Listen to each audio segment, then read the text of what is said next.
The light filters through the canopy in scattered golden shafts, illuminating a world that seems untouched by human hands.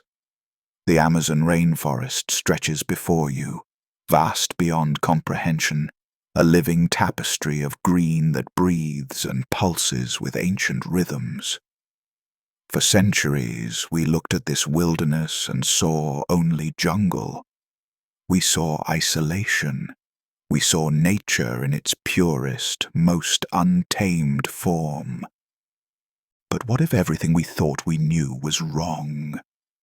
Hidden beneath those emerald waves of vegetation, invisible to satellites and aircraft for generations, lies evidence of something impossible, something that challenges every assumption we've held about ancient civilizations and the limits of human achievement. The Amazon we now know was never empty. It was never pristine wilderness untouched by human hands. It was home to cities.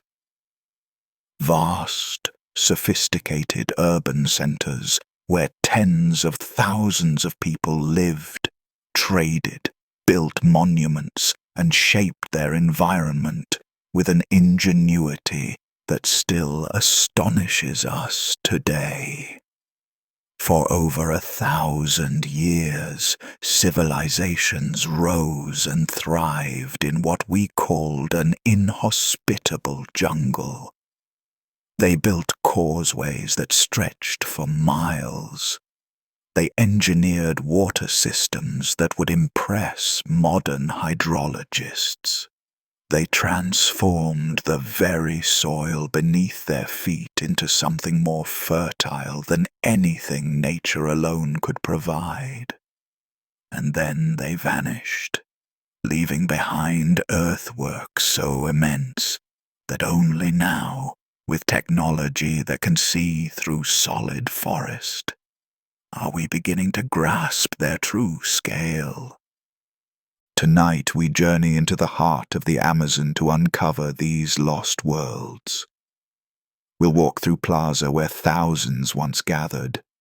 We'll trace the raised roads that connected communities across seemingly impassable swamps. We'll stand before earthen pyramids that required millions of baskets of soil to construct, each one carried by human hands. We'll discover how these civilizations not only survived in the jungle, but thrived there, creating a harmony with their environment that sustained them for centuries. This is not the story of isolated tribes clinging to survival in a hostile wilderness.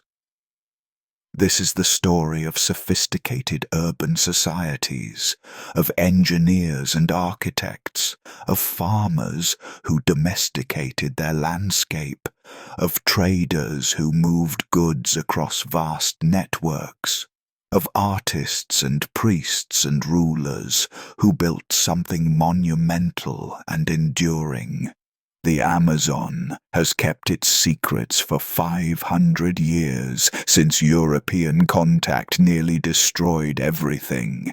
But the forest remembers, the earth remembers, and now, finally, we're learning to read what has been hidden in plain sight all along. The myth that shaped history. To understand why these discoveries matter so profoundly, we must first understand the myth that concealed them. For nearly 5 centuries, Western science operated under a fundamental assumption about the Amazon, that it was, and always had been, a pristine wilderness incapable of supporting complex civilizations. This wasn't just a casual belief. It was scientific consensus, taught in universities, published in textbooks, repeated so often it became indisputable fact. The reasoning seemed sound. The Amazon basin, covering more than 2 million square miles, presented formidable challenges to human settlement. The soil, contrary to what its lush vegetation suggested, was poor. Nutrients existed only in a thin layer at the surface, quickly leached away by constant tropical rains. The climate was punishing, hot, humid, disease-ridden. The jungle itself seemed designed to reclaim any human construction within years. How could cities survive here?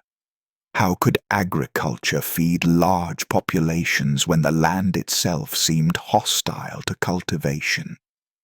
Early European explorers, arriving with diseases that would decimate indigenous populations, found small groups scattered throughout the forest. By the 1800s, when serious scientific expeditions began penetrating the interior, they encountered tribes living in relatively small settlements, practicing slash-and-burn agriculture, moving frequently as soil depleted. Surely this had always been the way of Amazonian life, scientists reasoned. Surely the jungle had always limited human ambition to small, mobile groups. When indigenous peoples told stories of great cities and vast populations, of roads and monuments, Europeans dismissed these as myths, exaggerations, the romantic fantasies of a people displaced by conquest, looking back to imagined golden ages that never existed. After all, where was the evidence? The Amazon showed no pyramids like those of Egypt, no stone temples like those of Greece or Rome. The jungle had swallowed everything, and in the absence of visible ruins, science concluded there had never been anything to swallow. This view was reinforced by prominent anthropologists throughout the 20th century.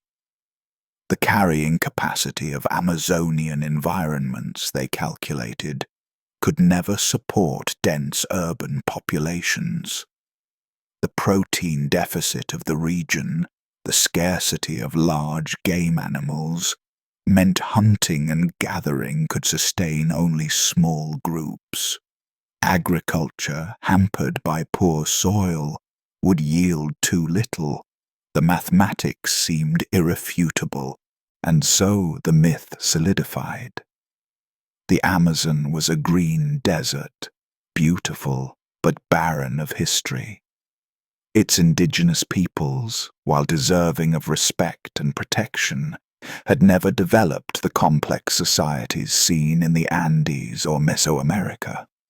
They had lived lightly on the land, leaving no mark, building no cities, creating no monuments. The jungle was eternal, unchanging, untouched. It was a myth that served many purposes.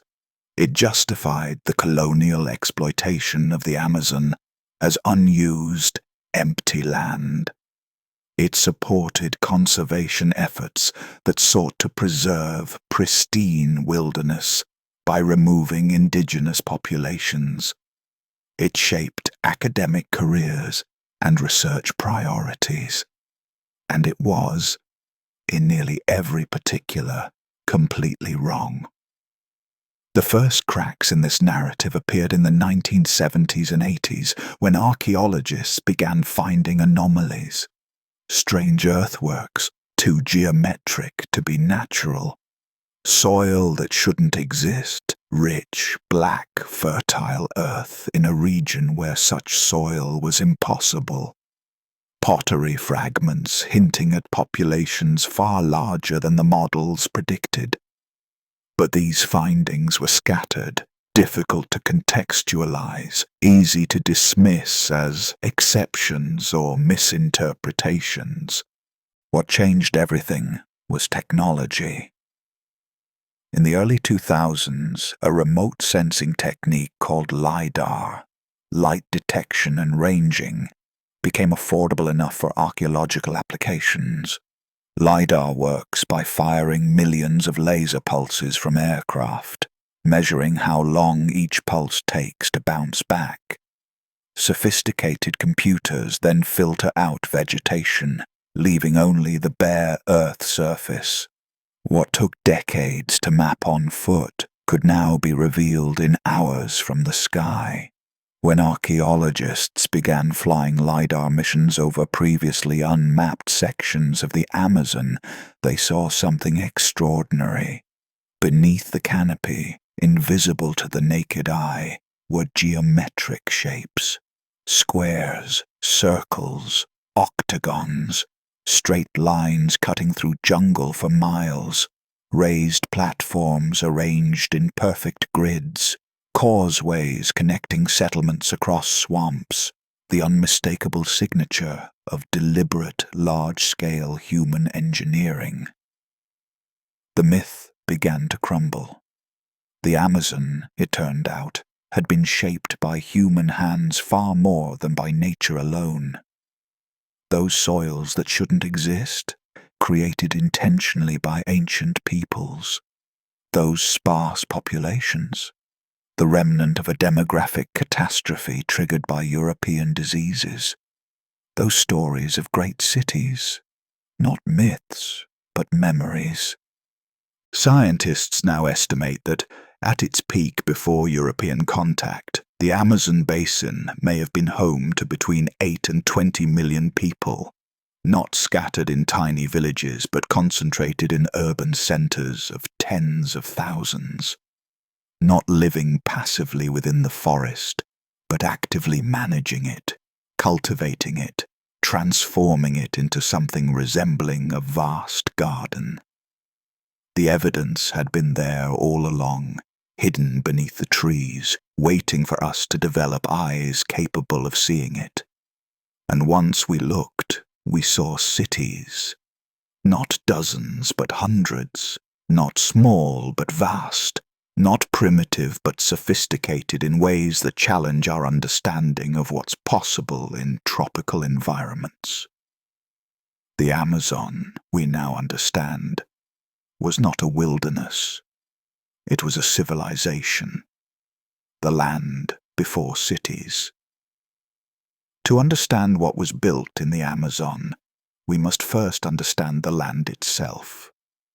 The Amazon basin is not one uniform jungle, but a vast mosaic of different environments, each presenting unique challenges and opportunities to human settlement.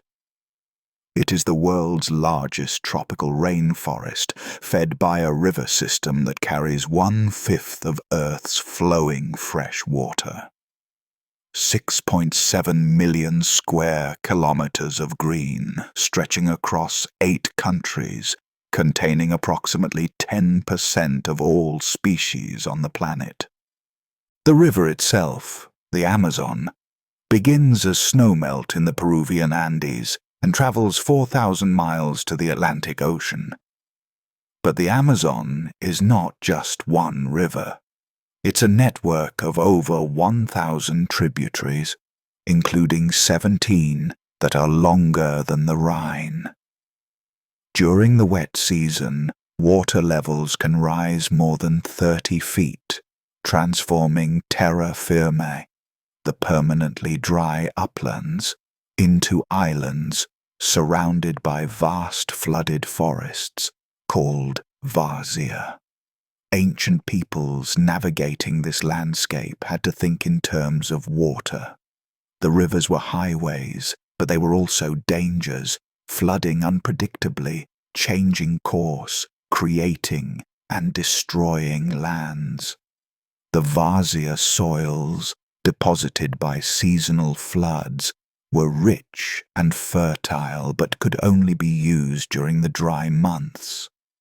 The terra firma soils, safe from flooding, were notoriously poor, acidic, nutrient-depleted, supporting that immense forest cover only through rapid nutrient cycling where everything that dies is immediately consumed by new growth. And yet, within this challenging environment, certain areas offered advantages. The Llanos de Mojos in what is now Bolivia, a vast savanna periodically flooded by the Mamoré River. The Santarém region, where the Tapajós River meets the Amazon, creating a zone of especially rich seasonal flooding. The Xingu River basin, with its tributaries and forests. The upper Upano Valley in Ecuador, where Andean foothills meet Amazonian lowlands. These regions became centers of innovation and population. Here, beginning perhaps 5,000 years ago, perhaps earlier, people began experimenting with ways to make the land more productive. They learned which soils could be improved and how to improve them. They learned to manage water rather than flee from it. They learned which plants could be encouraged and which animals could be coaxed closer to settlements. The climate was unforgiving. Average temperatures hover around 80 degrees Fahrenheit year-round, with humidity often exceeding 90%. Diseases thrived. Malaria, yellow fever, leishmaniasis, countless parasites. Insects were constant torment. Jaguars and caimans posed threats. Venomous snakes hid in the undergrowth. Simply surviving required deep knowledge of the environment, passed down through generations, refined through trial and tragic error. But survival wasn't enough. Humans, then as now, wanted more than subsistence. They wanted permanence, security, beauty, meaning. They wanted to leave marks on the world that would outlast their brief lives. They wanted cities. The question wasn't whether it was possible to build cities in the Amazon. The question was how. First foundations. We don't know exactly when the first permanent settlements appeared in the Amazon basin. Carbon dating and ceramic analysis suggest human presence stretching back at least 13,000 years, with pottery appearing around 5,000 years ago. Some of the oldest pottery in the Americas. But these early inhabitants seem to have lived in small, mobile groups following game and seasonal plant resources. The shift towards sedentary urban life began around 3,000 years ago, in what archaeologists call the formative period. We can see this transformation in the archaeological record. Pottery becomes more diverse and sophisticated, suggesting specialized craftspeople. Midden heaps, ancient trash piles, grow larger and deeper, indicating people staying in one place longer. And most tellingly, earthworks begin appearing, small at first, then growing in ambition and scale. The earliest monumental construction we've identified dates to around 2,000 years ago in the Llanos de Mojos region. Here, people began building low earthen platforms to raise their homes above seasonal floods. These weren't hasty constructions but planned engineering projects requiring the movement of thousands of cubic meters of earth. Villages built on these platforms could remain occupied year-round, even during the wettest seasons when surrounding lowlands became shallow lakes. But the platform mounds were just the beginning. Once communities committed to permanent settlement, they needed infrastructure. Causeways to connect platform settlements, allowing trade and communication even during floods. Canals to channel water where it was needed and drain it where it wasn't. Reservoirs to store water during the dry season. Fish weirs to trap fish during seasonal migrations. Raised fields for agriculture, creating well-drained planting surfaces interspersed with canals. Each of these features required not just labor, but coordination. Someone had to plan where causeways would run, ensuring they connected the most important settlements. Someone had to organize work parties, dozens, perhaps hundreds of people working together to move earth, basket by basket. Someone had to maintain these systems, repairing damage from floods and storms, clearing vegetation, keeping canals navigable. This implies social hierarchy. Leaders with authority to command labor. Perhaps priests or chiefs who could justify massive communal projects as necessary for spiritual or practical reasons. Specialists who understood hydrology and engineering. And beneath them, the workers themselves, farmers, fishers, craftspeople, who contributed their labor in exchange for the benefits of living in an organized, protected community. By around 1,500 years ago, what had begun as scattered platform villages had evolved into something unmistakably urban. Settlements grew to cover dozens, then hundreds of hectares. Multiple platform mounds rose within single sites, some reaching heights of 15 to 20 meters, 50 to 60 feet, dominating the landscape for miles around. Central plazas appeared, large enough to accommodate thousands of people for ceremonies or markets. Causeways extended for kilometers, creating networks that linked multiple settlements into regional systems. Consider the sheer labor involved. To build a platform mound 15 meters high, covering 2 hectares, would require moving approximately 300,000 cubic meters of earth. If each person could carry 50 liters of earth per trip, a basket's worth, that's 6 million trips. If 1,000 people worked on the project, each making 10 trips per day, it would take 600 days of labor. Nearly 2 years of continuous coordinated effort. And this was just one mound in one settlement.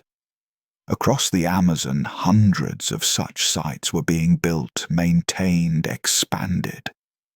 The labor investment represents something profound.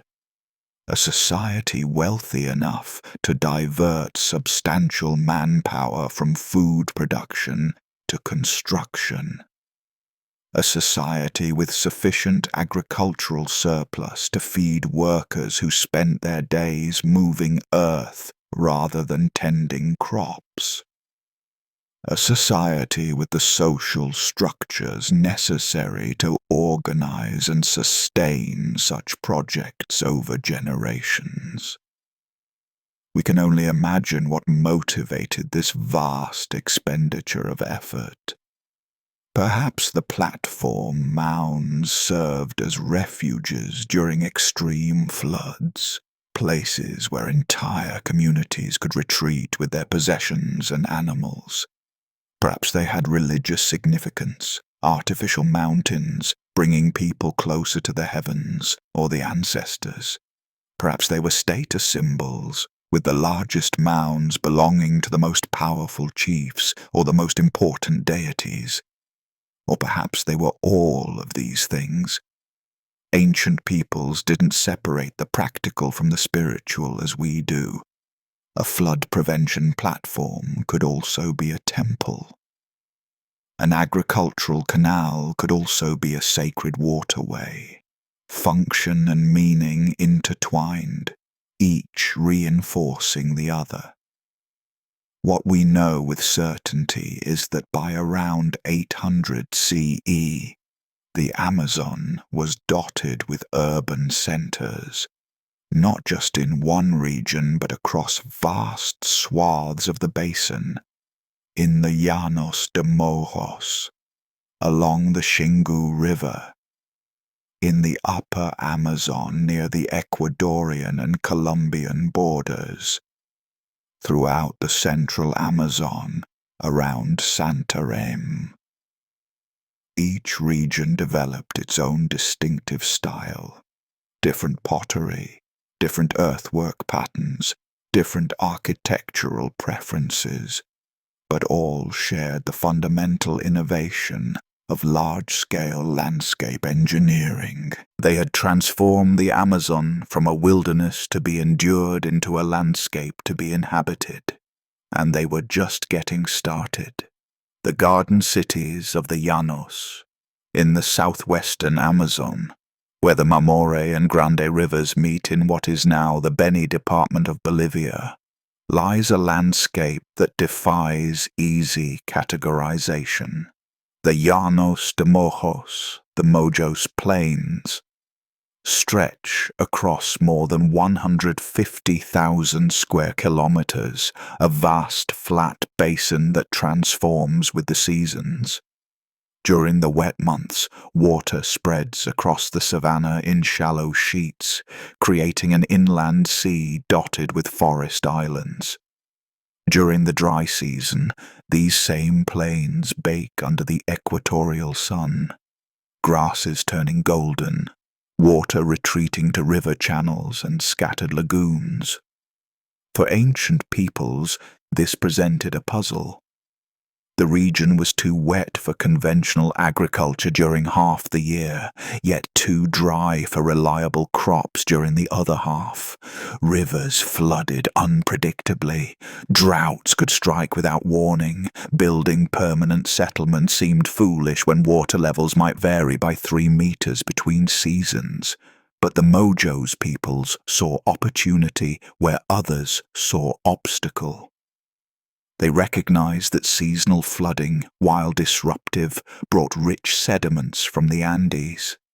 They understood that the forest islands scattered across the savanna could serve as permanent habitation sites, while the surrounding lowlands became productive agricultural zones. They realized that water, properly managed, could be controlled rather than endured. Their solution was one of the most ambitious hydraulic engineering projects of the ancient Americas. Over the course of perhaps 1,000 years, the Mojos peoples transformed approximately 200,000 acres of wetland into a managed agricultural and urban landscape.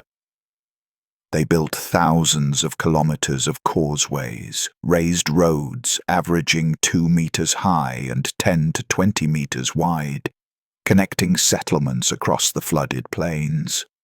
They excavated canals dozens of kilometers long, creating waterways for transportation and irrigation.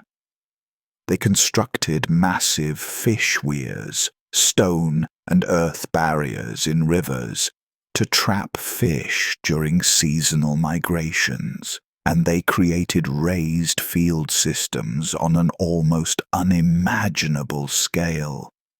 The raised fields, called camelones, covered hundreds of square kilometers in some areas. Picture a landscape carved into geometric precision.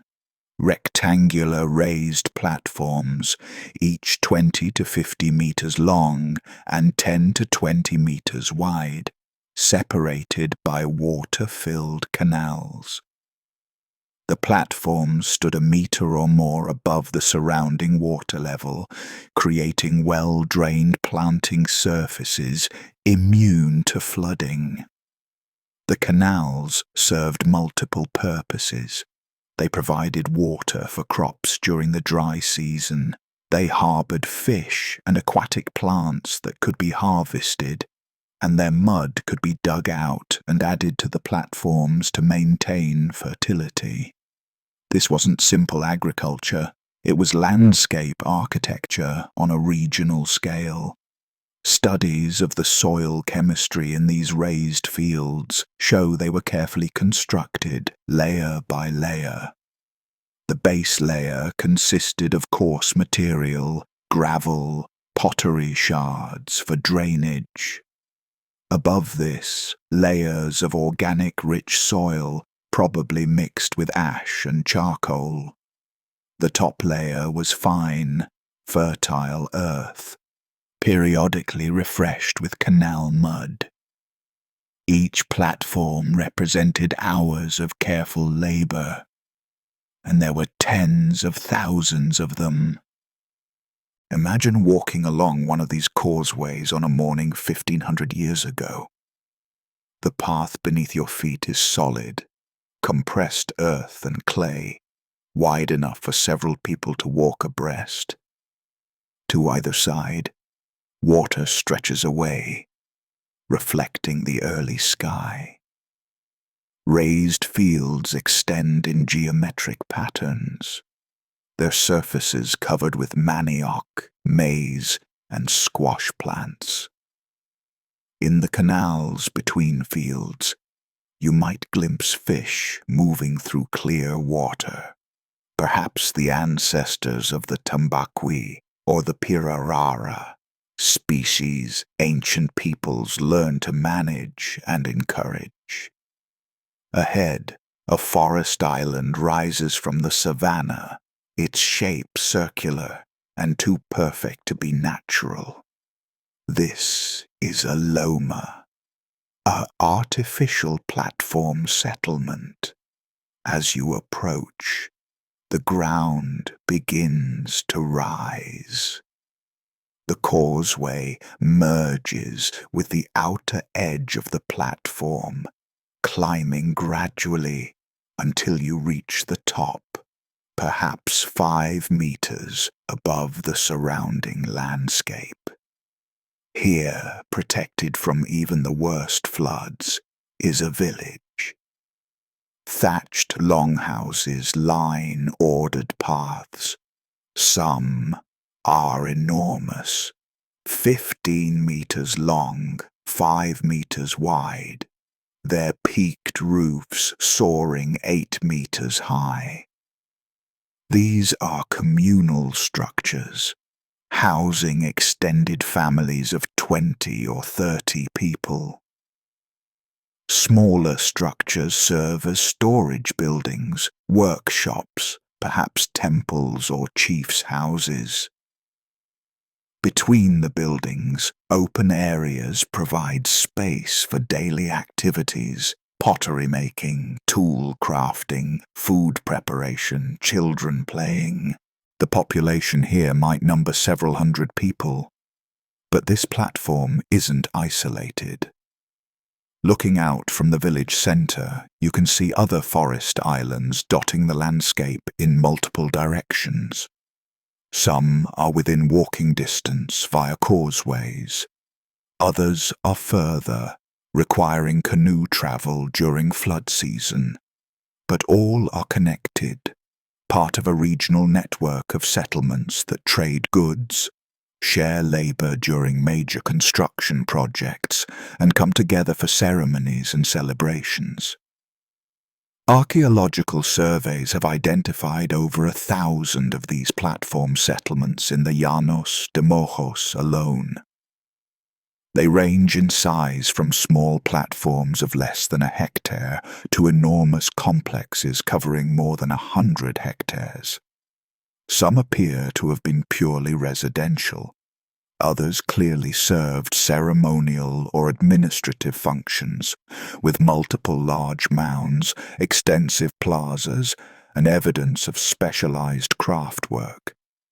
One of the largest known sites, called Loma Salvatierra, covers approximately 500 hectares and contains over 20 large platform mounds. The central mound rises 22 meters above the surrounding plain, as tall as a 7-story building. To construct this required moving roughly 2.5 million cubic meters of earth. If we assume the same labor calculations as before, this represents millions of basket loads carried by thousands of workers over perhaps decades or even generations. What drove such monumental effort? We can only speculate, but the site's layout suggests answers. The central mound dominates the landscape, visible for kilometers in every direction. It would have served as a landmark, a symbol of power and permanence. Atop it, structures built by elite families or priesthoods would have looked down upon the surrounding settlements, a constant visual reminder of social hierarchy. But the mound wasn't just about power. It was about permanence and safety. During catastrophic floods, the entire community could retreat to the highest platforms, bringing their possessions, their animals, their food stores. The causeways connecting settlements allowed people to move to safety, even when water covered the ground. The raised fields ensured that food production could continue even during the wettest years. This was resilience engineered into the landscape itself. The Mojo's peoples didn't conquer their environment. They partnered with it. They worked with seasonal flooding rather than against it. They cultivated plants adapted to local conditions, manioc that could tolerate poor soils, maize varieties suited to tropical climates, palms that provided everything from construction materials to food. They managed aquatic resources, understanding fish migration patterns and creating structures to harvest them sustainably. They left the forest islands forested, recognizing that trees prevented erosion, provided game habitat, and offered construction materials. This wasn't primitive subsistence farming. This was sophisticated agroforestry, combining multiple land use strategies into an integrated system. Modern scientists studying the Mojo's landscape have been impressed by its efficiency. The raised fields, when reconstructed and tested, produce crop yields comparable to modern intensive agriculture, but without chemical fertilizers, without mechanization, and with far less environmental damage. The ancient system was sustainable in ways our current agricultural methods often aren't.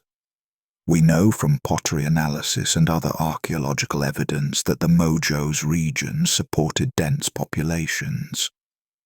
Conservative estimates suggest tens of thousands of people lived in the Llanos at any given time, with some archaeologists proposing populations exceeding 100,000 at the civilization's peak, around 1300 CE. These weren't scattered villages. They were urban and semi-urban populations, living in settlements connected by infrastructure, participating in regional trade networks, producing specialized goods, and maintaining complex social and political structures. And they created beauty. Mojo's pottery is distinctive and sophisticated.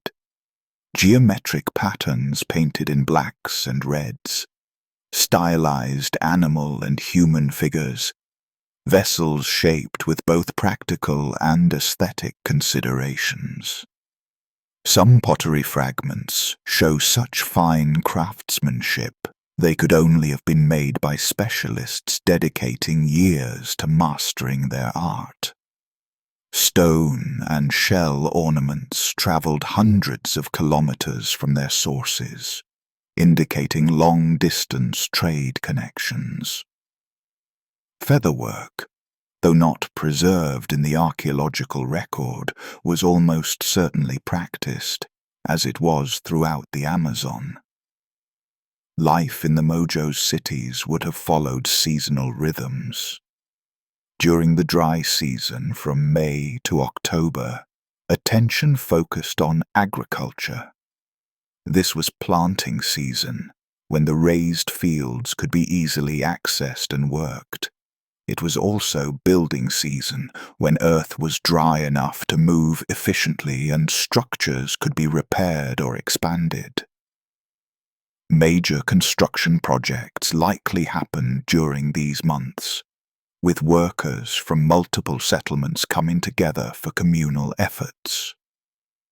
The wet season from November to April brought different activities. Agriculture shifted to maintenance, protecting crops from excess water, harvesting early maturing plants. But this was also fishing season, when seasonal flooding triggered fish migrations, and the flooded forests became productive fishing grounds. It was trading season, when high water made canoe travel easier and people moved between settlements via waterways. And it was likely ceremonial season, when communities gathered for festivals, marriages, initiations, and religious observances that couldn't happen during the labor-intensive dry months. Imagine a great gathering during the height of the floods. Water covers the landscape except for the platform mounds, which rise like islands. Canoes, dozens, perhaps hundreds, are pulled up on the shores of a major ceremonial center. People from throughout the region have traveled here, bringing goods to trade, stories to share, bonds to renew. In the central plaza, a ceremony unfolds. Perhaps it's a harvest festival, giving thanks for the crops that survived the season. Perhaps it's a ritual calling for rain to end and the dry season to begin. Perhaps it's a gathering of chiefs to resolve disputes and coordinate regional projects. The details are lost to time, but the infrastructure remains. When archaeologists fly over the Llanos de Mojos today with LiDAR, they see the ghosts of this landscape. The causeways appear as raised lines cutting across the savanna. The platform mounds rise as geometric shapes, circles, squares, rectangles, too perfect to be natural. The raised fields show as vast grids, their canals still holding water during the wet season 500 years after they were last maintained. In some areas, local people still use these ancient structures. They plant crops on the raised fields, recognizing that the ancient platforms drain better than surrounding land. They build homes on the old platform mounds, benefiting from their elevated position. They navigate using the causeways, which often remain the best dry paths across seasonally flooded terrain. The ancient engineering still functions, testament to the skill of its builders, but much has been lost. The wooden structures rotted away centuries ago. The thatch roofs decayed. The people themselves were devastated by European diseases, their populations crashing by 90% or more within a generation of first contact. The knowledge of how to maintain the raised fields, how to organize regional labor, how to manage the complex hydraulic systems, all of this faded. as societies collapsed and survivors scattered. What remains is enough to tell us that something extraordinary happened here. The Mojo's peoples created an urban civilization in one of the most challenging environments on Earth. They didn't do it by conquering nature, but by understanding it so deeply they could reshape it to serve human needs while maintaining its productive capacity. They built something that lasted for over 1,000 years, supporting populations that numbered in the tens of thousands, creating art and architecture that demonstrated sophistication and ambition. And the Llanos de Mojos was just one center of Amazonian civilization. Throughout the basin, other peoples were developing their own solutions to the challenges of jungle life, building their own cities, creating their own legacies. The Xingu Enigma. More than 2,000 kilometers to the east of the Llanos de Mojos, the Xingu River flows north through the Brazilian state of Mato Grosso before emptying into the Amazon. This region, covered by dense tropical forest punctuated by savanna clearings, presented different challenges than the flooded plains of the West. Here, the problem wasn't too much water, but too little. Or, more precisely, water in the wrong places. Rivers flowed, but large areas between waterways could become dry during the annual drought season. The soil, while not as poor as in some Amazon regions, still required careful management to remain productive. The peoples of the Upper Xingu responded by creating what can only be described as a pre-planned regional settlement system. Unlike the Mojo's cities, which seem to have grown organically over centuries, the Xingu settlements show evidence of conscious design from their inception. The basic unit of Xingu urban planning was the plaza. Not small marketplaces, but enormous open spaces, some more than 100 meters in diameter, ringed by house mounds and connected by roads to other plazas. A typical major settlement might have one central plaza, perhaps 150 meters across, surrounded by a ring of 8 to 12 peripheral plazas, each 50 to 80 meters in diameter. These weren't randomly placed, but positioned with geometric precision, creating radial patterns reminiscent of cities designed on paper. Recent LiDAR surveys of the Upper Xingu have identified at least 24 of these major settlement complexes, each consisting of multiple plazas and peripheral structures. But what's most striking is how they're connected. Straight roads ranging from 20 to 150 meters wide link the settlements across distances of up to 20 kilometers. These aren't footpaths worn by use, but deliberately constructed roads, their surfaces shaped and maintained, their routes often taking the most direct path, even when this required considerable earthwork. The implications are profound.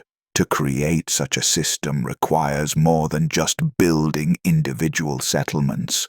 It requires regional planning. Someone, a council of chiefs perhaps, or a dominant ruler, had to envision the network as a whole.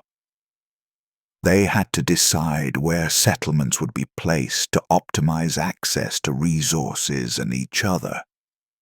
They had to coordinate labor across multiple communities to build and maintain the connecting roads.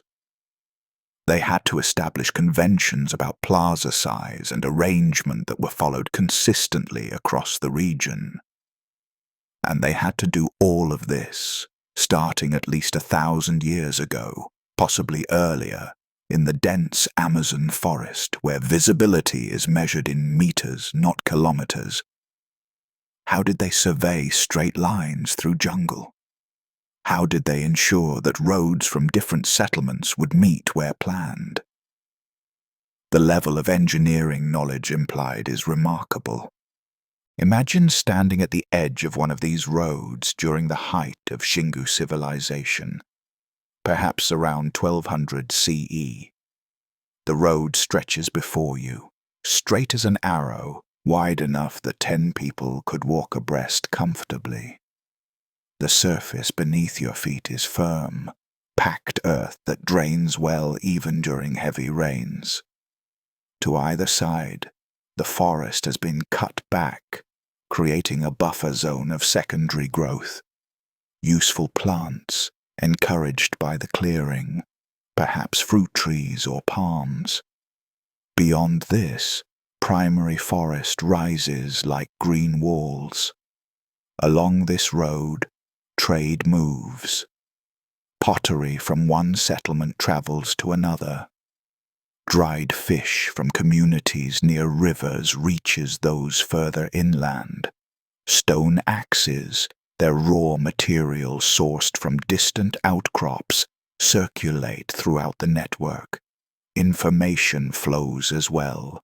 News of ceremonies, warnings of threats, invitations to gatherings, marriage arrangements between communities.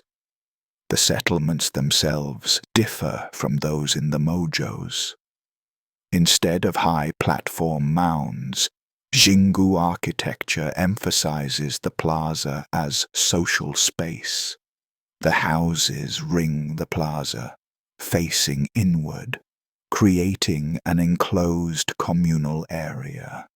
These weren't individual family homes, but large communal structures, each housing perhaps 50 to 100 people. Extended family groups living under one roof in the Amazon tradition that continues among some indigenous peoples today. Archaeological excavations in Xingu sites reveal sophisticated pottery traditions. The ceramics are distinctive, often large, utilitarian vessels, but decorated with intricate geometric patterns or stylized representations of animals and humans.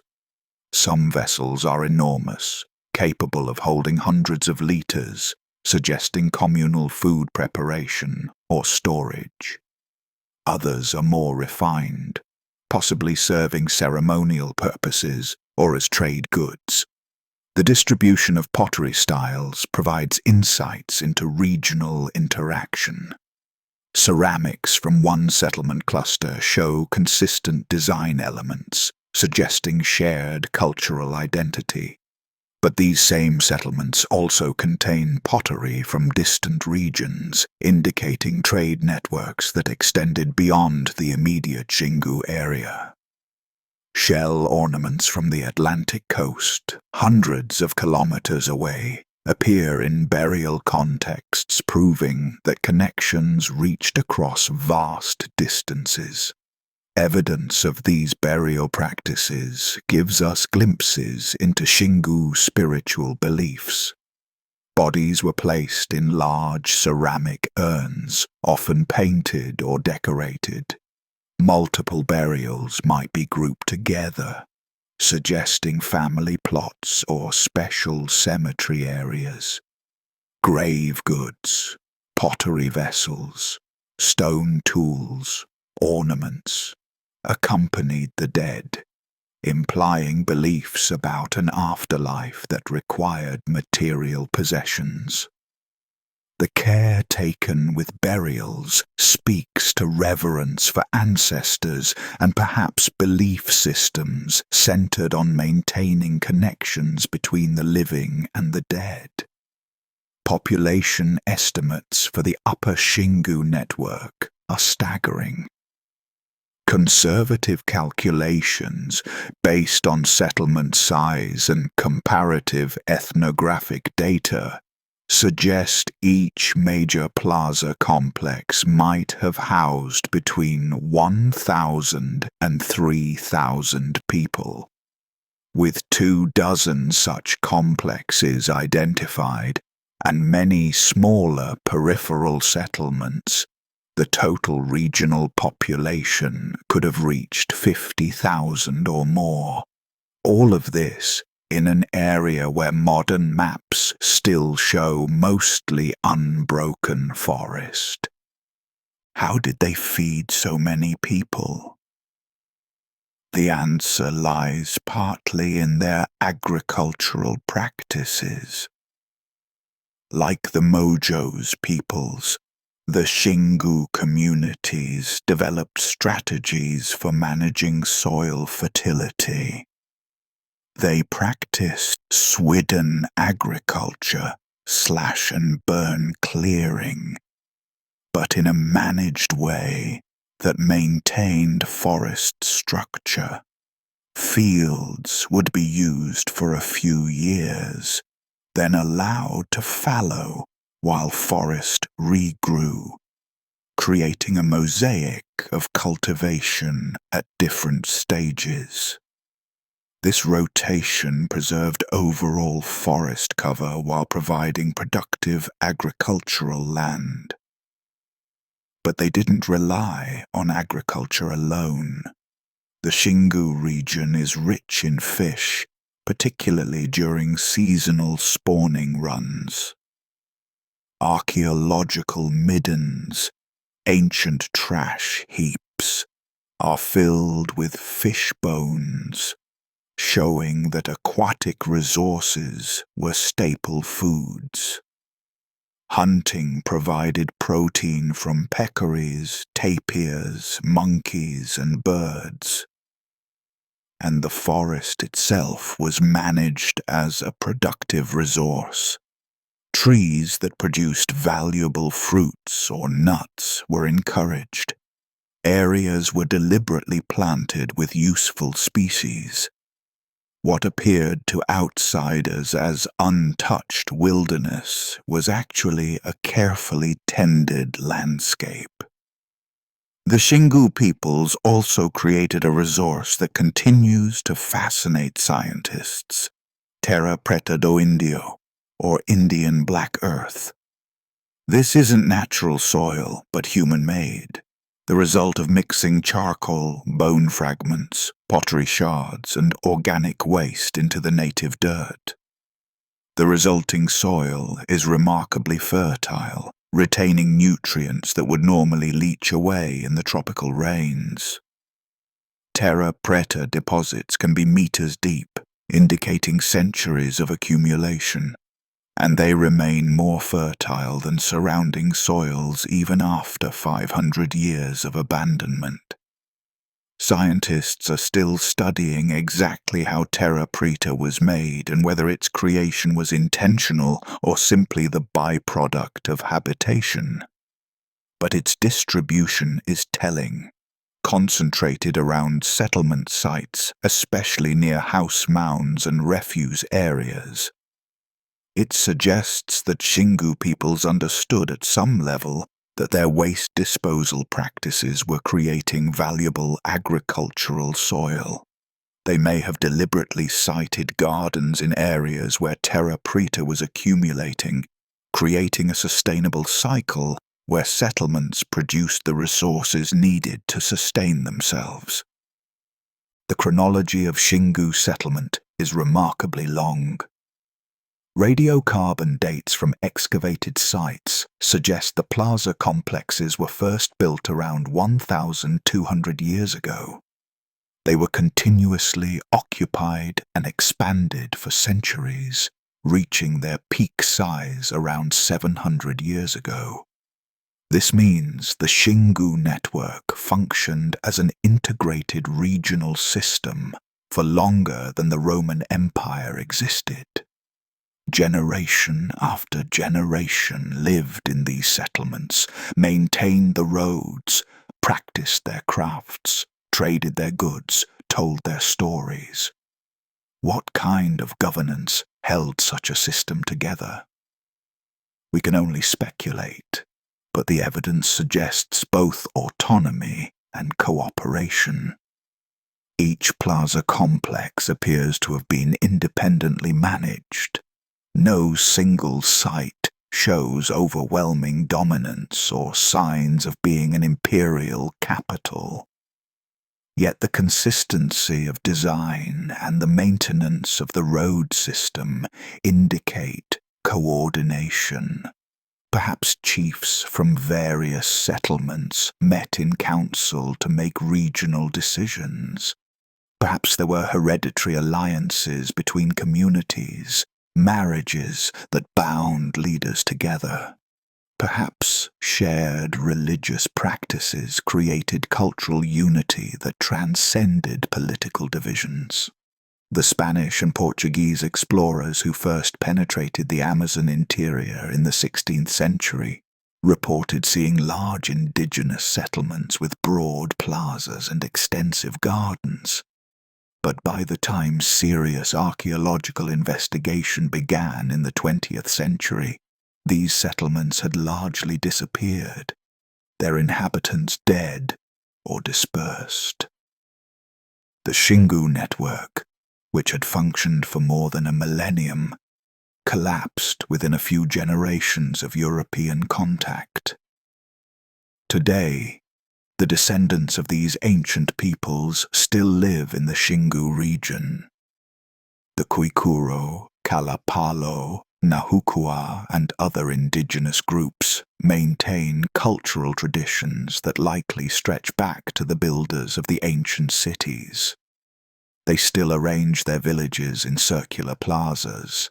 They still build large communal longhouses. They still practice swidden agriculture and manage forest resources. But the vast regional network is gone, the roads swallowed by forest, the great plazas returned to jungle. The earthworks remain, though, hidden beneath the canopy, waiting for LiDAR to reveal them. And with each new survey, we discover more. The network of settlements appears even larger than initially thought. Smaller sites branch off from the main plaza complexes, suggesting a hierarchical settlement pattern with major centers and satellite communities. The roads extend further, hinting at connections beyond the upper Xingu to neighboring regions. What the Xingu reveals is that Amazonian urbanism took many forms.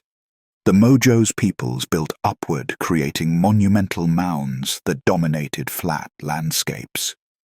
The Xingu peoples built outward, creating networks of interconnected settlements spanning vast territories. Both represent sophisticated responses to the challenge of creating permanent urban life in tropical forest environments. Both required complex social organization, advanced engineering knowledge, and sustained communal effort over centuries. And both were just beginning to be understood when disease and conquest erased them from living memory, leaving only the earthworks to hint at their former glory. The Upano Valley Revelation. In the eastern foothills of the Ecuadorian Andes, where mountains transition to Amazonian lowlands, the Upano River carves through a landscape of dramatic terrain. This is the threshold between two worlds, the high, cool slopes of the Andes and the hot, humid expanse of the Amazon. For ancient peoples, it was a zone of opportunity, combining the ecological riches of both environments.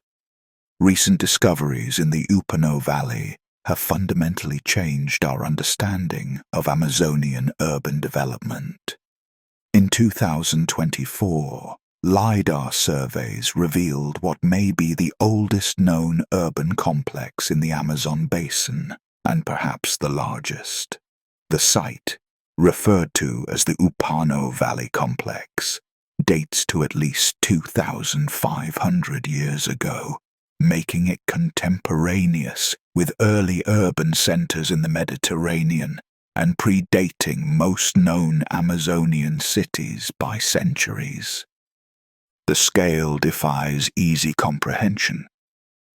The complex consists of at least 15 major settlements, each containing multiple large platform mounds arranged in geometric patterns. These aren't scattered villages, but an integrated urban system spanning more than 25 square kilometers. The platform mounds themselves are massive, some exceeding 140 meters in length, and arranged around rectangular plazas. The sites are connected by an intricate network of straight roads, some sunken below the surrounding surface like highways, others elevated on earthworks. What makes the Upano complex particularly remarkable is its early date and its sophistication. At a time when most Amazon peoples were just beginning to build permanent structures, the Upano culture was already creating monumental architecture and urban infrastructure. This suggests either that urban development in the Amazon began earlier than previously thought, or that the Upano Valley, with its unique position between Andes and Amazon, allowed for an independent trajectory of development. The platform mounds here served as foundations for structures, but they weren't simple, elevated houses. Some mounds show evidence of carefully prepared surfaces, suggesting they supported important buildings, perhaps temples, chiefs' residences, or communal structures. The plazas between mounds could have accommodated thousands of people, indicating that public ceremonies and gatherings were central to social life. The roads connecting Upano settlements are unlike anything found elsewhere in the Amazon. Many are sunken, cut several meters below the surrounding surface, creating channels that would have protected travelers from wind and rain. Some extend for 10 kilometers or more, maintaining straight trajectories despite the hilly terrain. The labor required to excavate these roads through volcanic soil would have been immense, suggesting both substantial population and strong organizational capacity. Water management appears to have been central to Upano urban planning. The valley experiences both heavy rains and periodic droughts, requiring systems to channel water away during wet periods and store it during dry ones. Archaeologists have identified extensive canal networks, some feeding into rectangular reservoirs. These weren't just functional. They were integrated into the urban design, running alongside roads and between platform complexes. The agricultural base supporting such a large urban population likely combined elements from both Andean and Amazonian traditions. The valley's volcanic soils are more fertile than typical Amazon soils, but they still required management. Evidence suggests the cultivation of maize, beans, and manioc, along with tree crops like palms and fruiting species. Terracing might have been employed on hillsides, while valley floors supported raised field systems. Trade connections extended in multiple directions. Stone tools made from rock sources in the nearby Andes appear throughout the complex. Pottery styles show influences from both highland and lowland cultures, suggesting the Upano Valley served as a cultural crossroads. Shell ornaments from the Pacific coast, hundreds of kilometers away through challenging terrain, indicate long-distance trade networks that crossed environmental zones. The Upano culture developed distinctive ceramic traditions. Pottery from the site is diverse, ranging from utilitarian cooking vessels to elaborate serving ware. Some pieces show incised decorations, geometric patterns carved into the clay before firing. Others feature painted designs in red, black, and white. The sophistication of some vessels suggests specialist potters who dedicated themselves to their craft, producing pieces for elite consumption or ceremonial use. Burials discovered in the Upano Valley provide insights into social hierarchies. Some individuals were interred with abundant grave goods, fine pottery, stone tools, ornaments, while others received simpler treatment. This differential treatment suggests stratified society with clear distinctions between elite and commoner classes.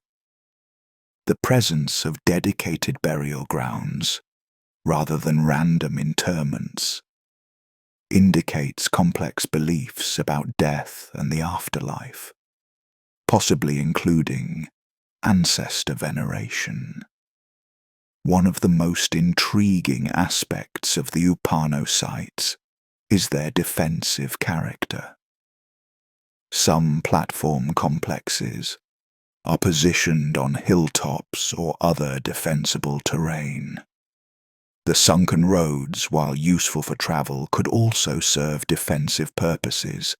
They're difficult to exit quickly and create natural channels where movement could be controlled. This suggests that, despite their sophisticated urban culture, the Upano peoples faced threats from neighbors or rivals. Perhaps competition for resources in this relatively favorable ecological zone led to conflict. Perhaps expanding populations came into contact, friction, and occasional warfare. Yet the complex endured for more than 1,000 years. Carbon dating and ceramic chronologies indicate occupation from around 500 BCE to at least 600 CE, possibly longer. This is remarkable longevity, suggesting stable social structures, effective governance, and sufficient resources to sustain large populations over many generations. The eventual decline of the Upano urban system remains unclear. No evidence suggests violent destruction or catastrophic collapse. Instead, occupation seems to have gradually dispersed, with later periods showing smaller, more scattered settlements. Perhaps environmental changes made the valley less productive. Perhaps social or political instabilities fragmented the integrated regional system. Perhaps nearby regions developed competing centers that drew away population. What's certain is that by the time Spanish explorers reached the eastern Ecuadorian lowlands in the 1500s, the great urban complex of the Upano Valley was gone. The platform mounds remained, slowly being reclaimed by forest. The sunken roads persisted as mysterious channels through the landscape. Local indigenous peoples may have remembered stories of the ancient cities, but without archaeological investigation, the scale and sophistication of what had existed remained unknown. The Upano discoveries are still being analyzed, and new revelations emerge regularly. In 2024, researchers using enhanced LiDAR data identified even more sites, extending the known extent of the complex. They discovered additional roads, more platform mounds, and what appear to be specialized agricultural zones. The population estimates keep climbing. Some archaeologists now suggest that at its peak, the Upano Valley might have supported populations exceeding 25,000 people, making it not just an early Amazonian urban center, but a large one by any ancient standard. The implications extend beyond the Upano region itself. If sophisticated urbanism appeared here 2,500 years ago, what does this suggest about other poorly surveyed areas of the Amazon? How many more lost cities await discovery beneath the forest canopy? The Upano Valley provides a template for what to look for. Integrated networks of platform mounds, extensive road systems, evidence of regional planning and social complexity. It also challenges lingering assumptions about where complex societies could develop. The Upano sites aren't in the resource-rich Varzea of major rivers. They're in a hilly, challenging terrain at the forest's edge. If urbanism could flourish here, it could flourish anywhere in the Amazon where sufficient will and knowledge existed. The limiting factor wasn't environment. It was human ingenuity, social organization, and cultural development, all of which Amazonian peoples possessed in abundance. The Black Earth Revolution. Among all the innovations of ancient Amazonian civilizations, perhaps none is more significant or more mysterious than Terra Preta do Indio, the Indian Black Earth. This isn't merely an archaeological curiosity. It represents a fundamental transformation of the Amazon's most limiting factor, its poor soil. And it persists today, 5 centuries after the civilizations that created it collapsed, still more fertile than the surrounding earth. To understand Terra Preta's importance, we must first understand Amazonian soil. Despite supporting the world's most biodiverse forest, Amazon soils are notoriously infertile. Most are highly weathered, leached of nutrients by eons of tropical rainfall. They're acidic, often more than 70% clay, and contain very little organic matter in the mineral layers. The forest thrives not because of rich soil, but despite poor soil, through efficient nutrient cycling, where everything that dies is rapidly decomposed and reabsorbed. For agriculture, such soils are challenging. Cleared forest land produces decent crops for a few years, but fertility quickly declines as the small nutrient reserve is exhausted. This is why modern slash-and-burn agriculture moves frequently, not because ancient peoples didn't understand sustainable farming, but because the soil itself can't support continuous cultivation without inputs. Terra Preta is fundamentally different. It's dark, almost black, compared to the red-yellow of surrounding soils. It's rich in organic carbon, particularly charcoal fragments. It contains pottery shards, bone fragments, fish scales, shells, and other anthropogenic materials, and it's deep, sometimes extending 2 meters below the surface, representing centuries of accumulation. Most remarkably, it's still fertile.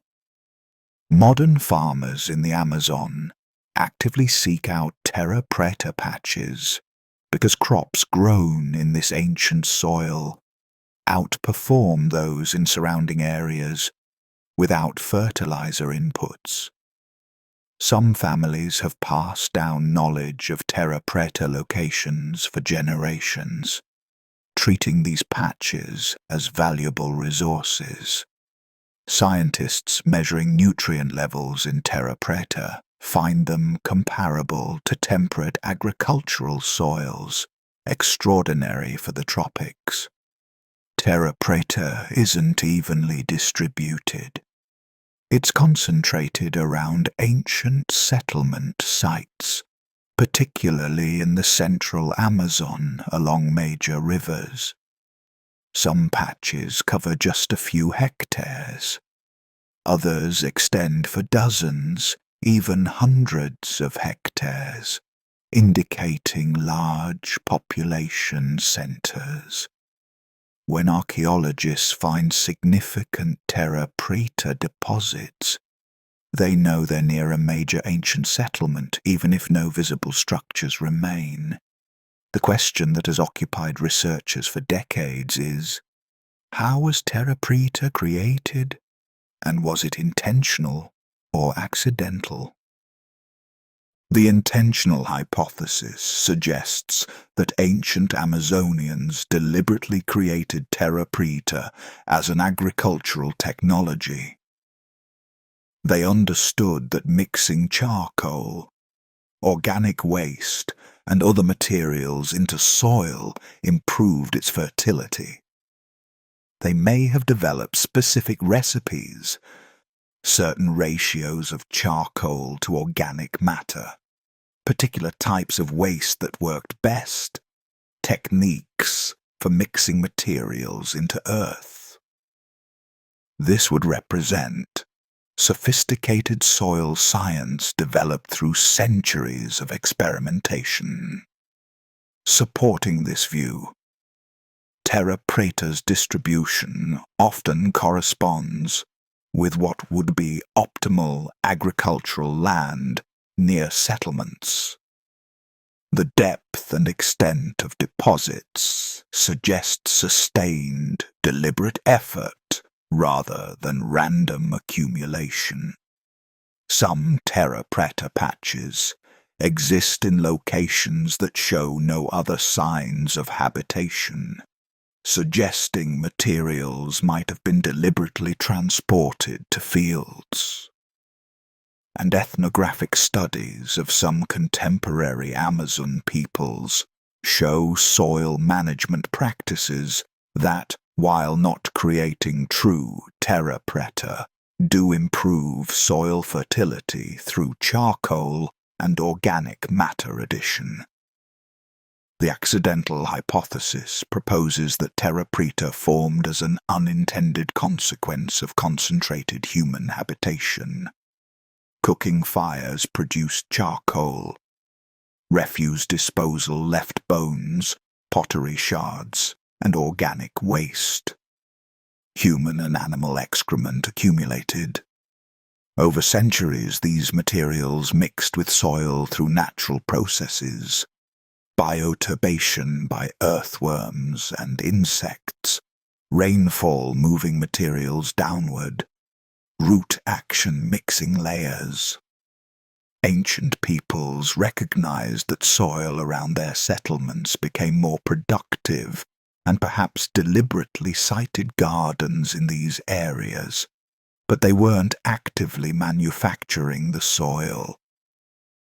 Supporting this view, terra preta composition is highly variable, which might be expected if it formed from mixed refuse, but wouldn't be expected if there were a standardized production process. The densest terra preta often corresponds with midden heaps, ancient trash piles, suggesting the connection to waste disposal. And creating terra preta intentionally would require understanding of soil chemistry that, while not impossible, represents advanced scientific knowledge. The truth likely lies somewhere between these extremes. Ancient Amazonians probably observed that soil around their settlements improved over time. They likely noticed the role of charcoal, since biochar, partially combusted organic material, is a visible and persistent component of terra preta. They may have begun deliberately adding charcoal to gardens or directing waste disposal to areas they wanted to cultivate. Over time, this practice became codified, not as explicit scientific knowledge perhaps, but as traditional techniques passed down through generations. What makes terra preta so effective? The key lies in its charcoal content. Charcoal is highly porous. Its structure contains countless microscopic spaces that act like sponges, holding water and nutrients that would otherwise leach away. These pores also provide habitat for beneficial soil bacteria and fungi, creating a rich microbial ecosystem. The charcoal's chemical structure is stable, resisting decomposition for centuries, so its beneficial effects persist long after the organic material that accompanied it has decomposed. The pottery shards, bones, and other debris contribute as well. As they slowly break down, they release nutrients, phosphorus from bones, various minerals from pottery and shells. The diverse composition creates a buffered system where nutrients are available but not rapidly depleted. Modern scientists are attempting to recreate terra preta, seeing it as a potential solution to soil degradation worldwide. Projects in Brazil and other countries are experimenting with biochar application, deliberately adding charcoal to agricultural soils. Early results are promising, with yields increasing and soil quality improving. But replicating true terra preta with its centuries of complex formation remains challenging. For ancient Amazonians, terra preta solved a fundamental problem. It allowed permanent agriculture in environments where soil normally limited cultivation to short periods. Settlements could remain in place for generations without depleting local soil fertility. Populations could grow beyond the limits that natural soil productivity would impose. The forest could be managed as a productive landscape rather than simply exploited and abandoned. The extent of terra preta gives us insight into population scales. Conservative estimates suggest there are at least 50,000 square kilometers of terra preta in the Amazon basin, an area larger than Switzerland. If we assume this represents the immediate surroundings of settlements, each with its own terra preta signature, we can estimate that hundreds, perhaps thousands of significant population centers once existed in the Amazon. Some archaeologists and anthropologists now argue that terra preta represents the most important legacy of pre-Columbian Amazonian civilizations. The cities crumbled, the people were killed or dispersed, the knowledge systems collapsed. But the soil remains, still functional, still productive, still serving people 500 years after its creators vanished. It's a form of permanence different from pyramids or temples, but perhaps more significant, a lasting improvement to the land itself. The existence of terra preta also fundamentally changes how we interpret the Amazonian landscape. For generations, scientists viewed the Amazon as pristine wilderness. But terra preta proves that vast areas of what appears to be natural forest are actually recovering cultural landscapes. The distribution of plant species, with useful trees like Brazil nuts, palms, and various fruit trees more common near ancient settlement sites, suggests that even the forest composition reflects past human management.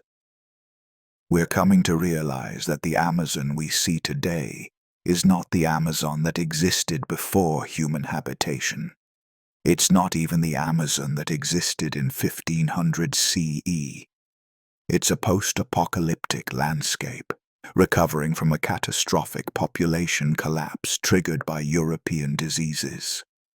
The forest has returned, but it returned to a landscape already shaped by thousands of years of human influence.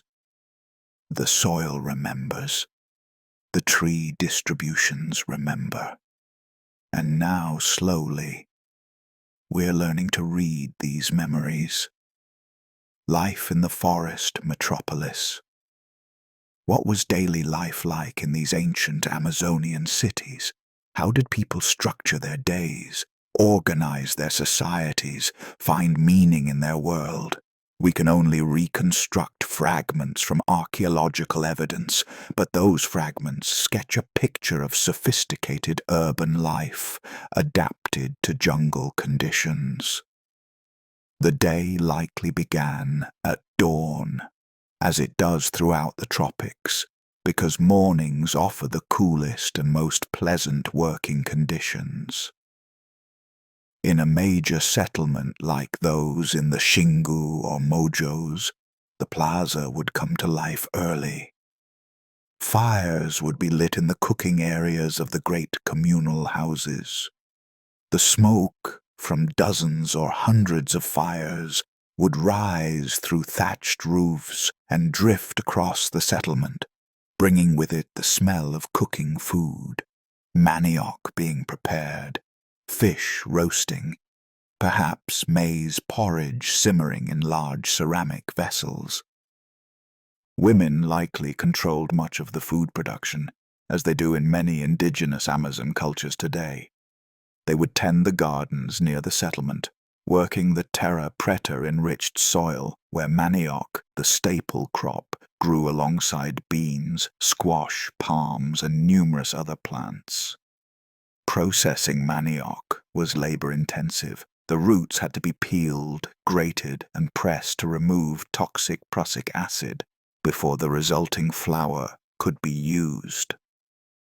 This required specialized equipment, graters made of wood set with small stones or fish teeth, basket presses that used leverage to squeeze out liquid.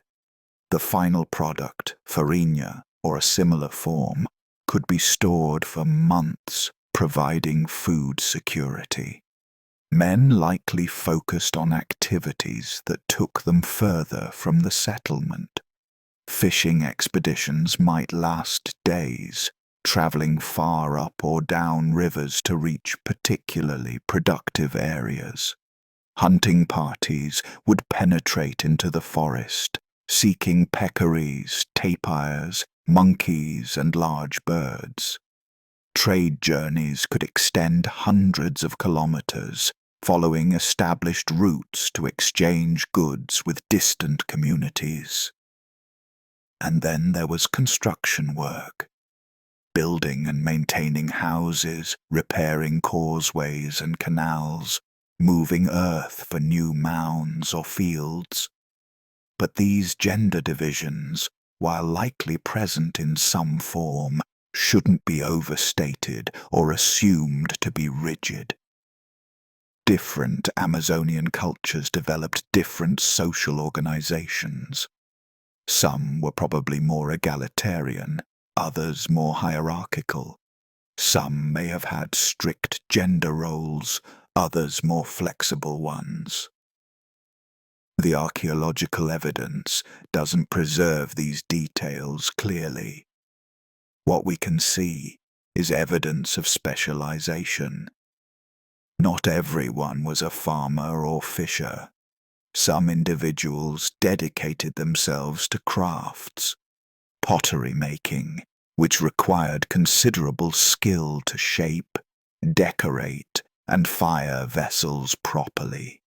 stone tool production, working raw materials into axes, knives and other implements. Textile work, weaving cotton and other fibers into cloth and bags, woodworking, crafting canoes, house frames, and specialized tools. The presence of specialists implies surplus. The community had to produce enough food to support people who didn't directly participate in food production. It implies trade. Specialists needed markets for their goods, and it implies social complexity. Someone had to organize labor, allocate resources, mediate disputes between competing interests. Evidence suggests that Amazonian societies developed various forms of chiefdoms and hierarchical organization. Burials show differential treatment. Some individuals interred with rich grave goods, others with little or nothing. This indicates social stratification, with elites who commanded greater resources. Settlement layouts in some regions, particularly large central mounds overlooking smaller ones, suggest dominant lineages or ruling families. Leadership probably combined political and religious authority, as was common in ancient societies worldwide. Chiefs were likely also priests or shamans, individuals who could communicate with the spiritual world, interpret omens, conduct ceremonies, and intercede with the gods or ancestors on behalf of the community. Their homes would occupy prominent positions, perhaps atop the highest platform mounds. Their possessions would include special items, elaborate pottery, exotic ornaments, ceremonial objects that marked their status. But leadership likely wasn't absolute. Ethnographic studies of surviving indigenous Amazon cultures show that chiefs often ruled through consensus and persuasion rather than coercion. They had to maintain the support of the community through generosity, wisdom, and effective management. A chief who demanded too much or failed to deliver benefits could lose followers who might defect to another settlement or support a rival for leadership. This suggests that ancient Amazonian politics might have been quite dynamic. Alliances between settlements would form and dissolve based on mutual advantage. Populations might shift, with families choosing to move to settlements that offered better opportunities or more effective leadership. Trade networks could reorganize as some centers rose in importance and others declined. Warfare almost certainly occurred. Defensive positioning of some settlements, evidence of palisades and other fortifications at certain sites, and the testimony of early European explorers all point to periodic conflict. Causes might have included competition for productive land, control of trade routes, revenge for perceived insults, or capture of prisoners for labor or ritual purposes. But warfare was probably small-scale and sporadic rather than sustained military campaigns, raiding rather than conquest. Religious and ceremonial life probably structured much of the year. Agricultural calendars would be marked by rituals, planting ceremonies, harvest festivals, rites to ensure good floods or adequate rain. Life transitions, births, initiations into adulthood, marriages, deaths, would occasions for communal observation. Astronomical events like solstices or equinoxes might trigger important ceremonies, as they did in many ancient American cultures. The ceremonies themselves would be multimedia spectacles, music from drums, flutes, and rattles, elaborate costumes of feathers, textiles, and body paint, dances that could last hours or days, ritual consumption of fermented beverages or hallucinogenic plants that connected participants to the spirit world.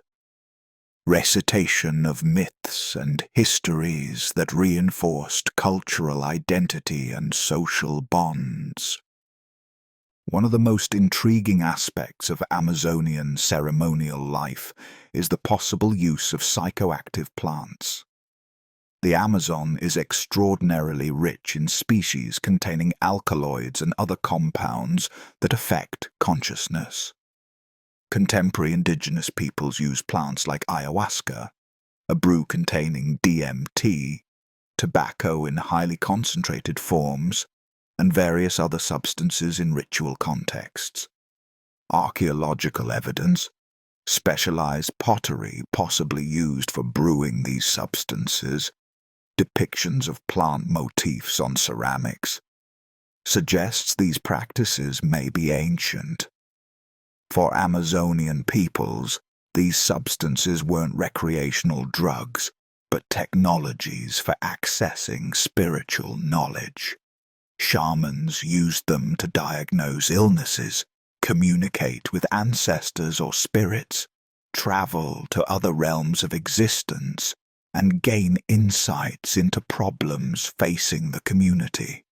The experiences provided by these plants, while chemically induced, were interpreted within complex cosmological frameworks that gave them meaning and purpose. Children in these societies would have experienced childhoods vastly different from those in modern urban environments, yet with some recognizable universals. They would have played, of course. Children everywhere play. They would have been gradually socialized into adult roles, learning by observation and participation rather than formal schooling. Boys might accompany men on fishing trips or help with lighter construction work. Girls might assist with food processing or childcare of younger siblings, but they would also have time for exploration, for learning about the forest and rivers, for absorbing the vast body of ecological knowledge that their culture had accumulated over generations. Elder members of society likely held respected positions as repositories of knowledge and tradition. In societies without writing, memory becomes crucial. Elders would remember events from decades past. Cycles of floods and droughts, successful strategies for dealing with challenges, genealogies that established social relationships, and the countless details of ritual and custom that maintained cultural continuity. Their stories, told and retold, educated younger generations and preserved the collective memory of the people.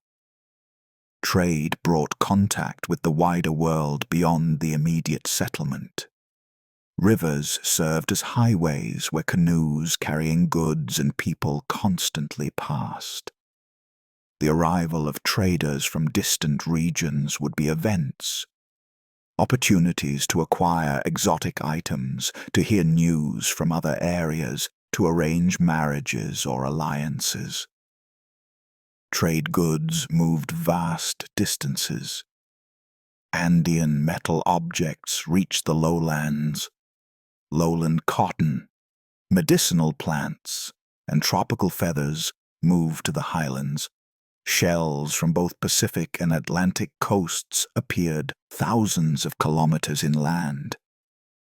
This implies not just individual traders, but organized networks, perhaps families or lineages that specialized in long-distance exchange, building relationships across cultural boundaries, serving as intermediaries and translators. Such individuals would have been valuable members of their communities, bringing not just goods, but information, connecting their settlements to wider regional and even continental systems of interaction. The arts flourished in these societies, though much has been lost to time. We have the pottery, often beautiful in form and decoration. We have hints of textile work from rare preserved fragments showing sophisticated weaving. We can infer body painting from stylized representations in art and from contemporary practices. We know featherwork was highly developed because early European observers described elaborate feather ornaments, and because the raw materials, colorful feathers from macaws, toucans, parrots, were abundant. Music, dance, and oral literature leave no archaeological trace, but they were certainly present. Every known human culture develops these arts. Songs would have accompanied work, celebrations, and ceremonies. Dances would have told stories, invoked spirits, and created social cohesion.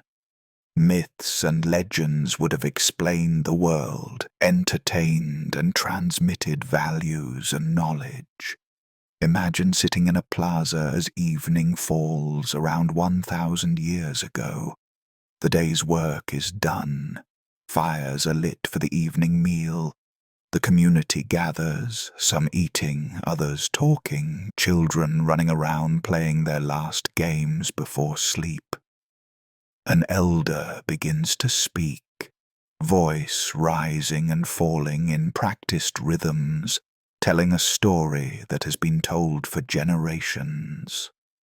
Perhaps it's a creation myth, explaining how the world came to be. Perhaps it's a historical account of ancestors who founded the settlement. Perhaps it's a moral tale teaching proper behavior through allegory.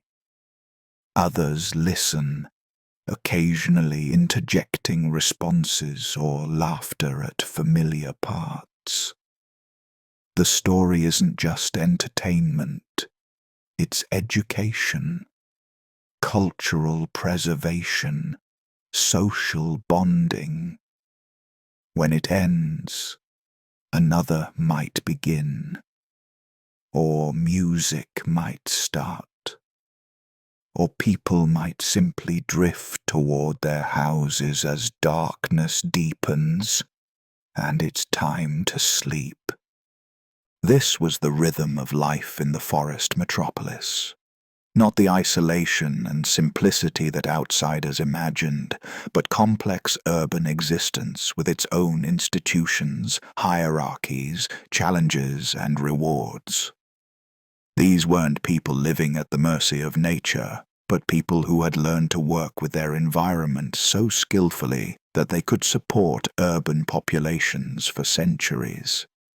And underlying it all, supporting everything, was the infrastructure they had built, the causeways that connected them, the canals that managed their water, the raised fields that fed them, the platforms that protected them, the terra preta that sustained their agriculture. They had engineered their landscape as surely as they had engineered their societies, creating a human-nature hybrid that was neither wilderness nor modern city, but something unique, a civilization adapted to the specific demands and opportunities of the Amazon basin, the height of Amazonian civilization. By around 1200 CE, Amazonian civilization had reached its zenith. Across vast swaths of the basin, from the Llanos de Mojos in the southwest to the coastal regions of the northeast, from the Andean foothills to the central Amazon floodplains, millions of people lived in organized urban and semi-urban communities. This was not a single empire or unified state, but a constellation of cultures, each adapted to its specific environment. yet all sharing fundamental innovations that allowed complex society to flourish in tropical forest environments. The scale of this civilization is only now becoming clear as archaeological methods improve. LiDAR surveys continue to reveal new sites. In 2022, researchers identified over 656 geoglyphs, geometric earthworks, in the state of Acre, Brazil, alone.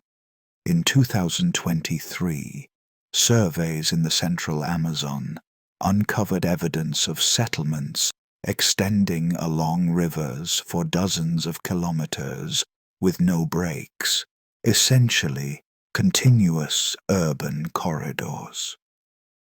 Each year brings new discoveries, and each discovery forces upward revision of population estimates. Current archaeological consensus suggests that at its peak, the Amazon basin may have supported between 8 and 20 million people. Even the conservative estimate of 8 million is staggering, more than the population of Switzerland or Austria today, living in what we've thought of as pristine wilderness. The higher estimates would make pre-Columbian Amazonia more densely populated than most of contemporary Europe. These millions weren't evenly distributed. Population concentrated in favorable zones, the rich Varzea floodplains along major rivers, the raised savannas of the Llanos, the fertile valleys like the Upano, the confluence points where rivers met. These became urbanized corridors, with settlements so closely spaced that the boundaries between them blurred. Smaller populations dispersed into the interfluves, the upland areas between major rivers. But even these remote regions showed signs of human management and periodic occupation. The environmental impact was substantial. Large areas of forest were cleared or significantly modified. The Amazon we think of as pristine is actually a cultural landscape recovering from catastrophic depopulation. Many of the tree species that dominate the forest today, especially useful species like Brazil nuts, various palms, cacao, and dozens of fruit trees, are distributed in patterns that reflect past human cultivation. They're more common near ancient settlement sites and along former travel routes. Some researchers argue that the entire concept of virgin Amazon rainforest is a myth. Humans have been influencing the Amazon for at least 13,000 years, with particularly intensive management during the millennium leading up to European contact. What we see today is not wilderness, but a domesticated landscape gone feral after its human managers were removed. The regional trade networks were extensive and sophisticated. Pottery styles from the central Amazon appear in the Andes. Highland obsidian and metals appear in lowland sites. Shells from both the Atlantic and Pacific coasts show up thousands of kilometers inland. Exotic animal parts, jaguar teeth, caiman scutes, colorful bird feathers, moved as prestige goods. Specialized products like refined cotton thread, finely worked stone tools, or ceremonial pottery traveled as trade items. This implies professional traders establish routes systems of value exchange, and peaceful interaction across cultural boundaries. It implies the development of lingua francas, or widespread multilingualism that allowed communication. It implies conventions about fair dealing and mechanisms for resolving disputes. The complexity of the trade networks suggests sophisticated economic organization. Warfare existed but doesn't appear to have been the defining characteristic of intergroup relations. Unlike Mesoamerica, where we see extensive evidence of conquest empires and militaristic societies, the Amazon shows more dispersed power. Different regions develop different cultures, but they seem to have coexisted with relatively stable boundaries. Defensive works exist, but they're not universal.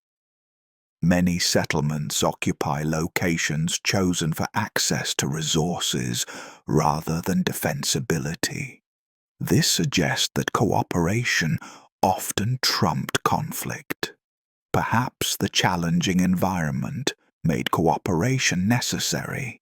Communities needed to trade with each other to access resources unavailable locally. Perhaps the dispersed settlement pattern made conquest difficult. Subjugating people who could simply melt into the forest wasn't practical. Perhaps cultural mechanisms, intermarriage, shared religious practices, ceremonial gatherings, created bonds that discouraged large-scale violence. Of course, we shouldn't romanticize. There was certainly conflict, probably fairly frequent small-scale raiding, possibly occasional larger conflicts. Early European chroniclers reported indigenous groups at war with each other.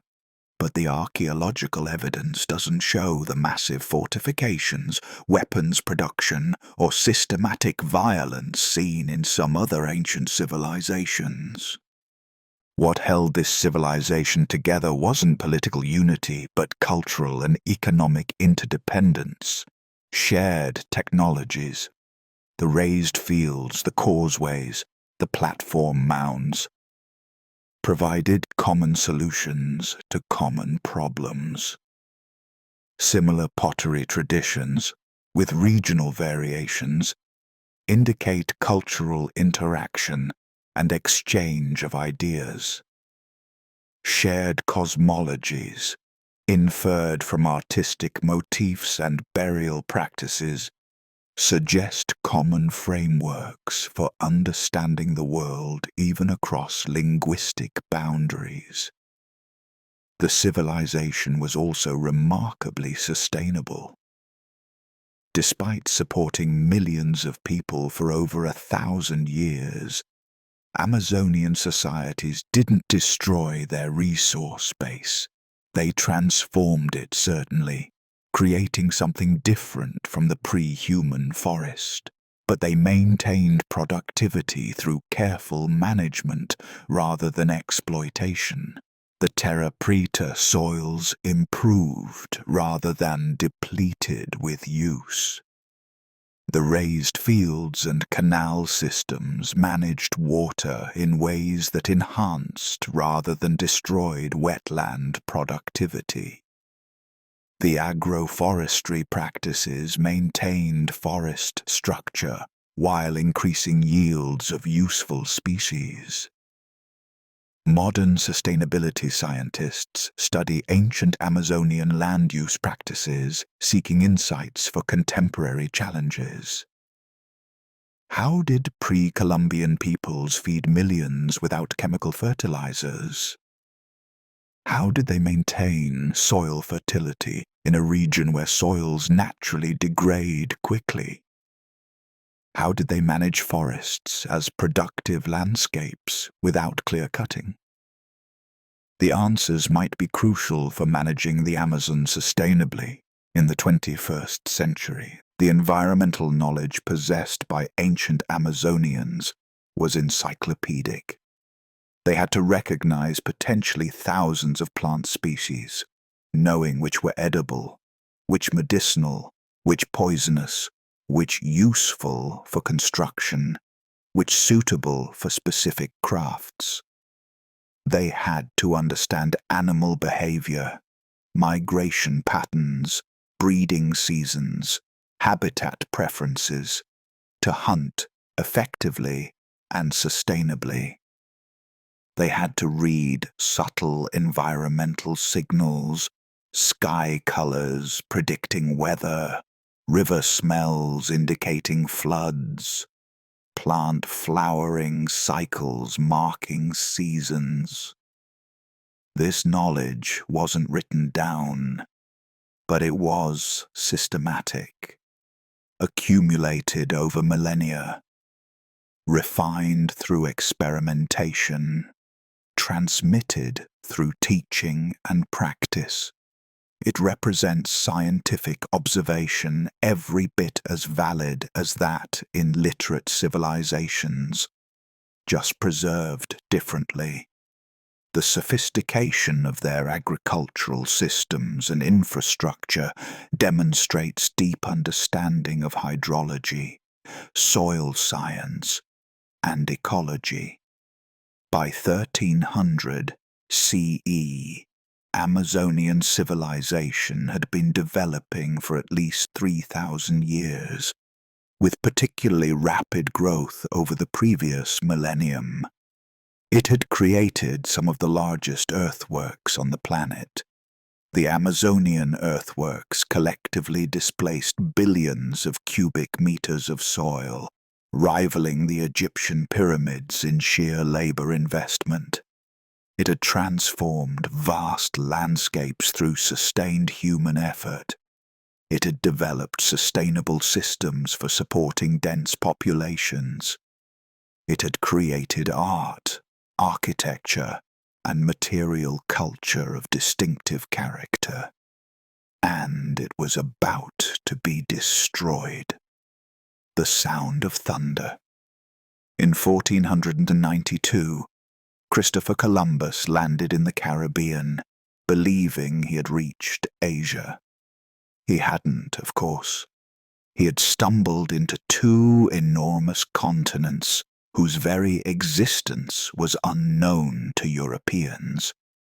Within decades, this mistake would trigger a catastrophe of almost unimaginable proportions, not just for the Caribbean where Columbus landed, but for the entire Western Hemisphere. The Spanish and Portuguese quickly moved to explore and claim these new lands. By 1500, they had established outposts throughout the Caribbean. By 1520, they had conquered the Aztec Empire in Mexico. By 1533, they had destroyed the Inca Empire in Peru. And everywhere they went, something invisible preceded them: disease. Europeans brought with them a suite of pathogens to which they had developed at least partial immunity through generations of exposure: smallpox, measles, typhus, influenza, tuberculosis, and others. Indigenous Americans, isolated from Eurasia for at least 12,000 years, had developed none of these immunities. The results were apocalyptic. In the Caribbean, indigenous populations declined by more than 90% within a generation of contact. In Mexico and Peru, similar mortality rates occurred despite the existence of large, organized states that should have been able to respond to crisis. And in the Amazon, where European explorers were slower to penetrate, and where there were no gold or silver reserves to attract conquistadors, disease nevertheless arrived, carried by indigenous traders and refugees fleeing the coast, by escaped slaves, by the occasional expeditions that did venture into the interior. The Amazon had no immunity. More importantly, it had no knowledge of these diseases, no medical frameworks for understanding or treating them, no way to even conceive of what was happening. Imagine the terror. A mysterious illness appears. People develop fever, lesions, agonizing pain. Some die within days. Others linger in suffering before succumbing. Entire families are wiped out. Villages are decimated. And there's no explanation, no treatment that works, no way to stop the invisible killer. The mortality rates in the Amazon were probably similar to those elsewhere in the Americas, between 70 and 95% in the first century after contact. For a region that had supported perhaps 8 to 20 million people, this meant 6 to 19 million dead. It was depopulation on a scale that beggars imagination, equivalent to the entire current population of the Netherlands or Romania, simply ceasing to exist within a lifetime. The social structures that had held Amazonian civilization together collapsed. Chiefs and priests died like everyone else, leaving no one with the knowledge to organize regional cooperation. The population crashed below the level needed to maintain the infrastructure. Causeways went unrepaired, canals silted up, raised fields were abandoned. The vast labor projects that had sustained urban life became impossible when there were too few people to carry them out. Survivors scattered into smaller groups, reverting to mobile lifestyles that required less coordination. The specialized crafts disappeared. There was no surplus to support full-time potters or toolmakers when everyone had to focus on immediate survival. Trade networks fractured as the settlements that had served as nodes vanished. The vast body of accumulated knowledge began to be lost as elders died, without fully training the next generation. Within 2 or 3 generations of first contact, by around 1600 CE, Amazonian civilization was gone, not weakened, not reduced, but essentially eliminated as an organized system. The millions had become thousands. The urban centers had become small mobile camps. The engineered landscape had begun reverting to forest. The speed of this collapse is both its most tragic and its most consequential aspect. It happened so quickly that there was no gradual adaptation, no time for societies to evolve new forms better suited to their new reality. And it happened so early in European exploration that by the time systematic study of the Amazon began in the 18th and 19th centuries, almost all memory of what had existed was gone. European explorers and scientists arriving in the Amazon in later centuries found small, mobile indigenous groups living in seemingly pristine forest. They had no way of knowing that these peoples were the survivors of a catastrophic collapse, that they were seeing a post-apocalyptic landscape rather than an unchanged prehistoric one. And so the myth of the empty Amazon was born, not from malice, but from simple ignorance of what had come before.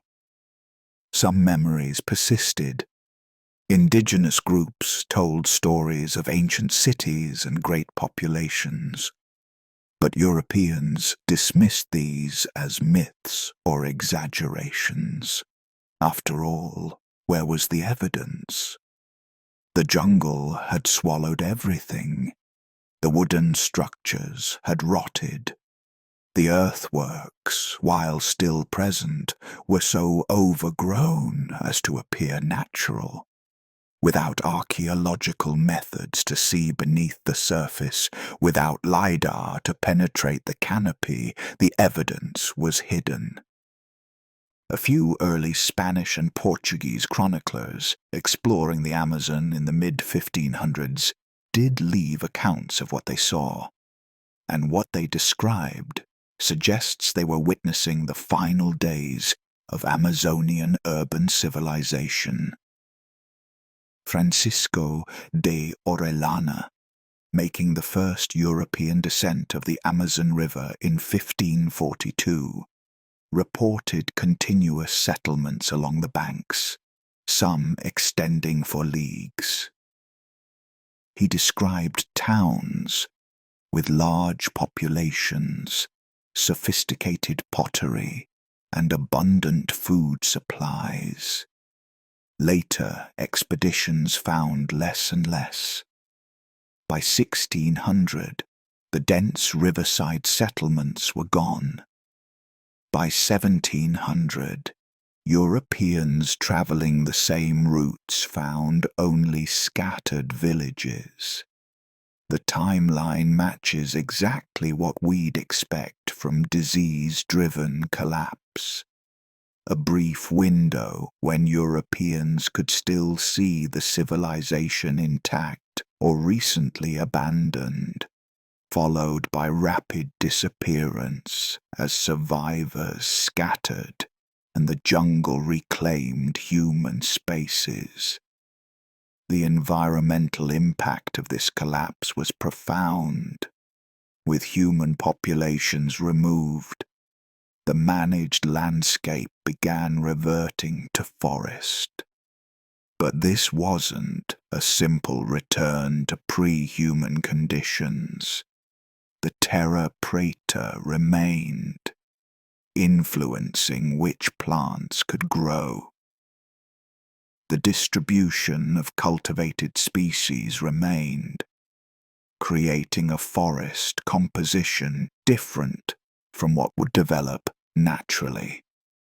The earthworks remained, shaping drainage and altering local hydrology. Some scientists have argued that the collapse of Amazonian civilization actually contributed to global climate change. With millions fewer people burning forest to clear fields, carbon absorption by recovering vegetation increased. This may have contributed to a slight global cooling trend detectable in climate records from the 16th and 17th centuries. If true, it would mean that the Amazonian collapse was the first documented example of humans significantly impacting global climate, not through emissions, but through sudden die-off leading to reforestation. For the survivors, the collapse must have felt like the end of the world. Everything they had known, the cities, the networks, the accumulate knowledge of centuries, was being erased. Their children would grow up in a world radically diminished from what their grandparents had known. And unlike other civilizations that have collapsed and recovered, Amazonian societies never got that chance. The loss was permanent. The tragedy extends beyond the death toll, immense as it was. It's also a tragedy of lost knowledge. The agricultural techniques refined over millennia largely vanished. The understanding of forest management, crucial for sustainable use of the Amazon, was largely lost. The astronomical and meteorological observations, the medical knowledge, the artistic traditions, all either disappeared entirely or survived only in fragments among scattered groups. We talk about the loss of the Library of Alexandria as a tragedy for human knowledge. The loss of Amazonian civilization was arguably worse because it destroyed not books, but entire living systems of knowledge maintained through oral tradition and practical demonstration. When the elders died without passing on their knowledge, when the apprentice craftspeople never completed their training, when the priests who maintained calendars and ceremonies perished, millennia of accumulated wisdom vanished in a generation or two. Some fragments survived. Contemporary indigenous peoples of the Amazon, groups like the Kayapo, the Aue, Chavante, the Kuikuro, and many others, maintain traditions and knowledge that almost certainly have roots extending back to the pre-Columbian civilizations.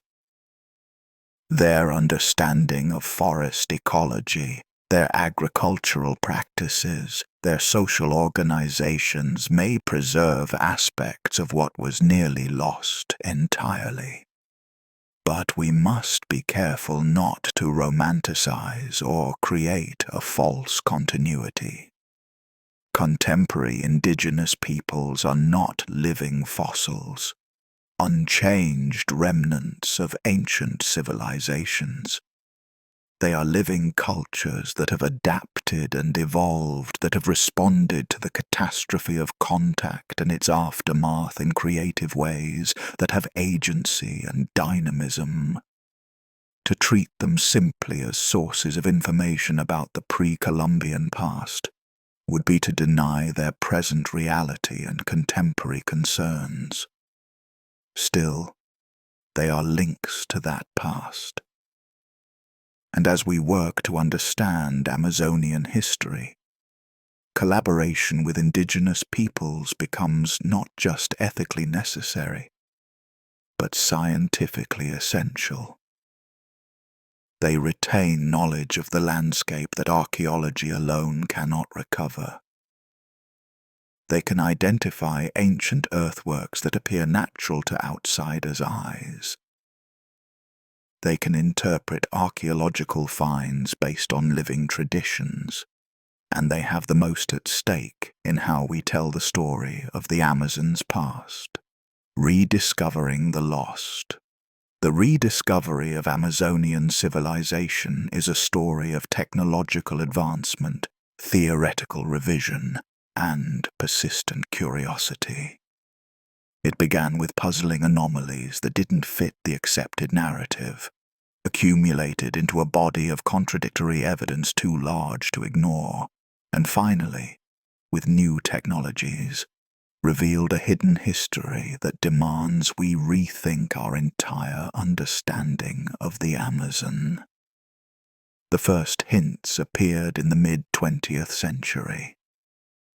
Archaeologists began finding ceramics of surprising sophistication in Amazonian sites. Betty Meggers and Clifford Evans, working in the Amazon in the 1940s and 50s, documented elaborate pottery traditions stretching back thousands of years. But they interpreted their findings within the prevailing paradigm of environmental limitation, arguing that these cultures had been small and transitory. Others weren't so sure. Donald Lathrop, working in the Peruvian Amazon in the 1960s and 70s, argued that the pottery traditions were too sophisticated to have developed in small, mobile groups. He suggested substantial population centers contradicting the established view. His ideas were controversial and not widely accepted. The recognition of Terra Preta as an anthropogenic soil in the 1960s and 70s provided important evidence. Scientists realized that soil-based limitations on Amazonian populations might not apply if ancient peoples had developed techniques to improve soil. But without broader context, terra preta remained a curious anomaly rather than proof of large civilizations. The geoglyphs of Acre, Brazil, provided another piece of the puzzle. These enormous geometric earthworks, some hundreds of meters across, began being noticed in the 1970s as the region was deforested for cattle ranching. They were obviously human-made, obviously ancient, and obviously required substantial labor to construct. But who had built them, and why, remained mysterious. And since they were found in areas being clear-cut, there was no way to know how many more existed beneath intact forest. Michael Heckenberger's work with the Kwaikuro people in the Upper Jingu region, beginning in the 1990s, provided crucial insights. Working with indigenous collaborators, Heckenberger documented how the seemingly natural landscape was actually full of ancient features. Plazas, roads, moats, and other structures hidden beneath vegetation. His research proved that archaeological sites could exist in pristine-looking forest if you knew what to look for. More importantly, it demonstrated the value of indigenous knowledge in identifying and interpreting archaeological features. But the real revolution came with LiDAR. First developed for atmospheric research in the 1960s, LiDAR wasn't applied to archaeology until the early 2000s. Early applications focused on Maya sites in Mesoamerica, where it proved spectacularly successful at revealing structures hidden under jungle canopy. Archaeologists quickly realized the technique could be applied to the Amazon as well. The first Amazonian LiDAR surveys conducted in the early 2010s were revelatory. Features invisible from the ground appeared with stark clarity in the data. Earthworks too subtle to recognize at ground level showed as obvious geometric patterns when stripped of vegetation digitally. Roads appeared as raised or sunken linear features stretching across landscapes. Plazas, mounds, canals, and raised fields all became visible. Each survey revealed more than expected. What researchers thought might be a few isolated sites turned out to be dozens of connected settlements. Areas assumed to be archaeologically poor proved to have been densely occupied. The scale kept expanding as survey coverage increased. The Llanos de Mojo surveys in the 2010s revealed over 1,000 settlement mounds connected by causeways. The Upper Xingu surveys showed the geometric plaza networks extending far beyond what ground surveys had mapped. The Acre geoglyphs, when surveyed comprehensively, numbered in the hundreds, with suggestions that thousands more might exist in unsurveyed areas. Then came the Upano Valley discoveries in 2024. The vast urban complex predating other known Amazonian cities by centuries. This forced a complete revision of timelines. Urbanism in the Amazon wasn't a late development, but had ancient roots. The complexity kept increasing the further back researchers looked. Current LiDAR surveys are still expanding coverage. Most of the Amazon remains unsurveyed. Each new survey area typically reveals previously unknown sites. Archaeologists expect that total site numbers will continue climbing for years, perhaps decades, as technology improves and resources become available for comprehensive surveys. But LiDAR only reveals structures. It doesn't tell us who built them, when, or why. That requires traditional archaeological methods, excavation, dating, analysis of artifacts and eco-facts. Teams of archaeologists now work throughout the Amazon, excavating sites identified by LIDAR, trying to build comprehensive pictures of these ancient societies. The work is challenging. The Amazon environment is tough on researchers. Heat, humidity, insects, diseases. Sites are often remote, requiring extensive travel by boat and foot. Funding is limited, and there are far more sites than archaeologists to study them. And there are ethical considerations. Many sites lie within indigenous territories, requiring consultation and collaboration with local communities. But the work continues, driven by the recognition that we're uncovering one of history's great lost civilizations. Papers published in journals like Nature, Science, and Antiquity reshape our understanding. Documentaries bring findings to wider audiences, and each discovery raises new questions. How did different regional cultures interact? Did they share a common language or languages? What caused the variation in earthwork styles between regions? How did social hierarchies function? What were their belief systems? How did they develop such sophisticated environmental knowledge? What can we learn from their sustainable practices? And perhaps most poignantly, what would this civilization have become if contact hadn't occurred? Where would 1,500 more years of development have led? Would they have developed writing, metallurgy beyond simple tools, their own scientific revolution?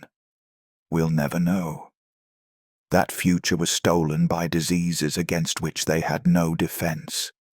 The rediscovery of Amazonian civilization is ongoing. We're still in the early stages of understanding.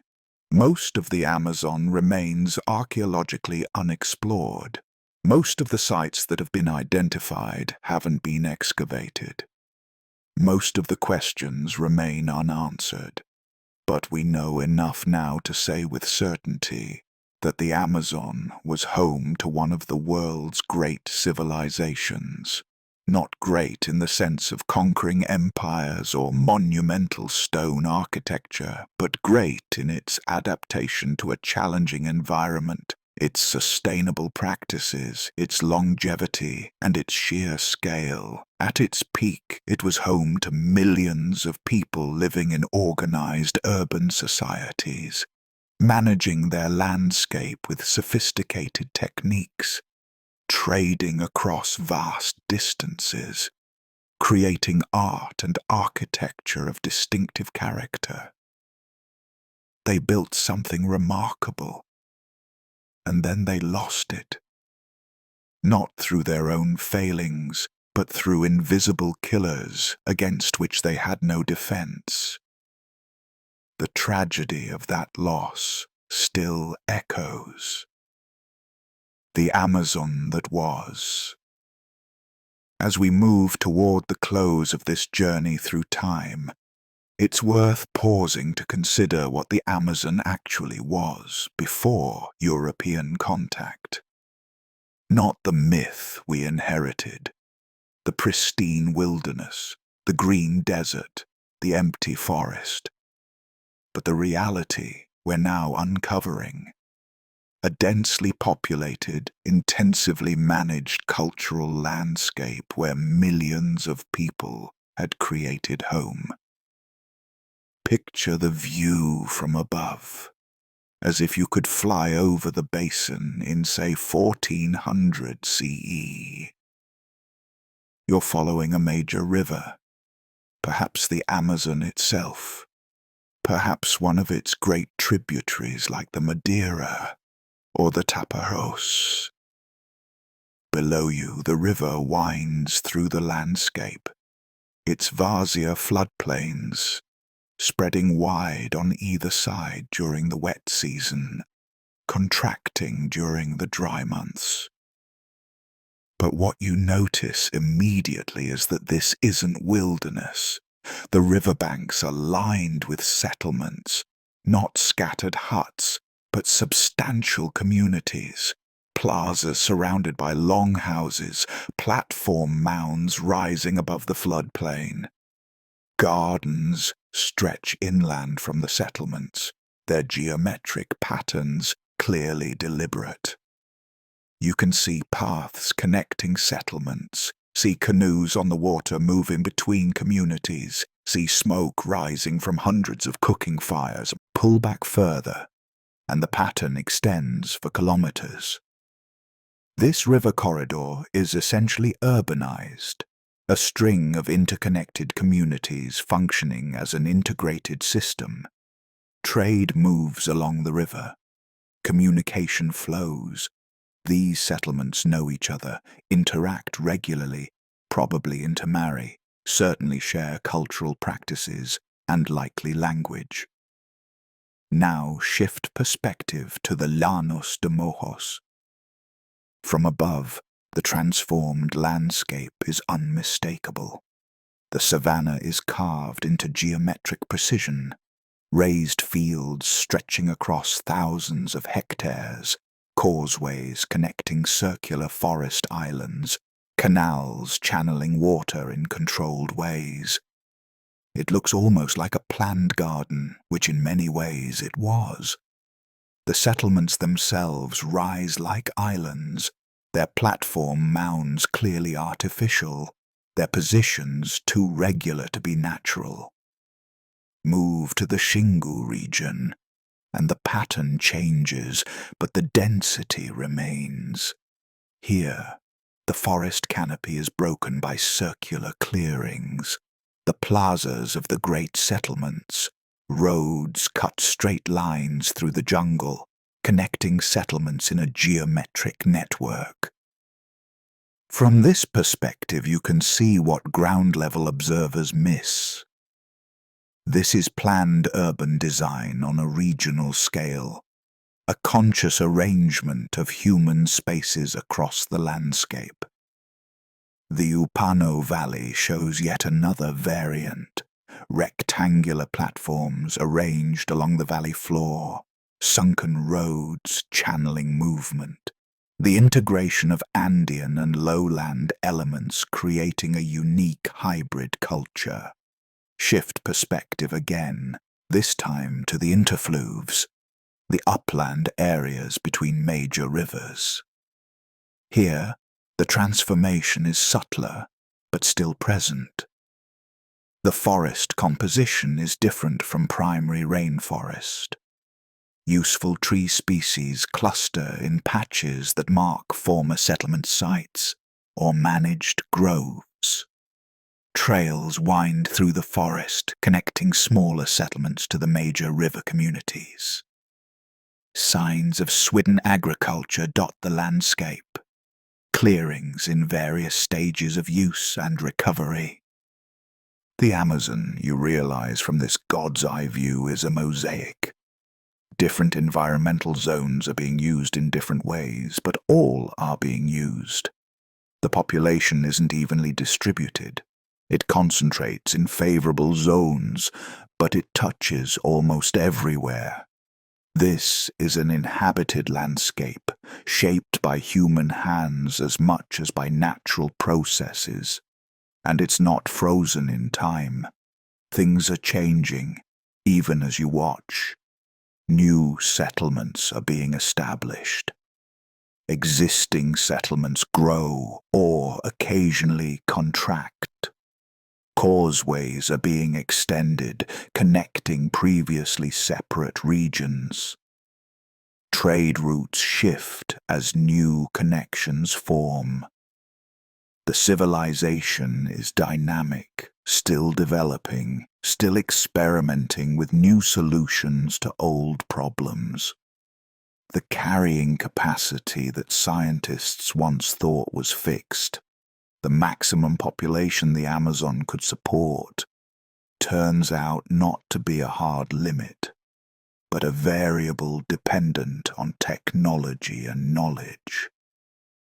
By developing terra preta, raised fields, agroforestry, and other innovations, Amazonian peoples had pushed that limit far beyond what nature alone would allow. They hadn't conquered the environment, but they had partnered with it in ways that let it support much larger populations than a simple hunter-gatherer lifestyle could. The environmental knowledge this required was staggering. Every community possessed a wealth of information about local ecology, which plants could be encouraged and which should be suppressed, when to plant and when to harvest, how to read weather signs and river levels, how to manage game populations through rotational hunting, how to maintain fish stocks through seasonal restrictions and weir management. This knowledge was dynamic, being constantly tested and refined. When something worked, it spread through observation and teaching. When it failed, alternatives were tried. Over centuries, this process of trial, error, and refinement created a sophisticated body of environmental science, not written down, not formalized in our sense, but no less real or effective for being oral and practical. Social organization was equally sophisticated. These weren't simple egalitarian bands where everyone did everything. Division of labor, social hierarchies, specialized roles, political structures, all the features of complex societies were present. Chiefs or councils made decisions about resource allocation, construction projects, dispute resolution. Priests or shamans handled religious ceremonies and spiritual matters. Craftspeople created the pottery, tools, textiles, and ornaments that archaeological excavations uncover. Traders moved goods over long distances. Warriors protected communities when necessary. Women likely held significant power in many Amazonian societies. Ethnographic studies of surviving indigenous cultures show that women often control food production, making them crucial decision-makers about economic matters. They may have been the primary agriculturalists, the keepers of seed stocks, the managers of gardens and forests. This would have given them substantial authority, though the details of gender relations varied between cultures. Family structures were probably diverse. Extended families living together in large communal houses, as seen in some contemporary indigenous groups. Lineages that controlled particular resources or territories. Marriage patterns that created alliances between settlements, inheritance systems that determined who got what.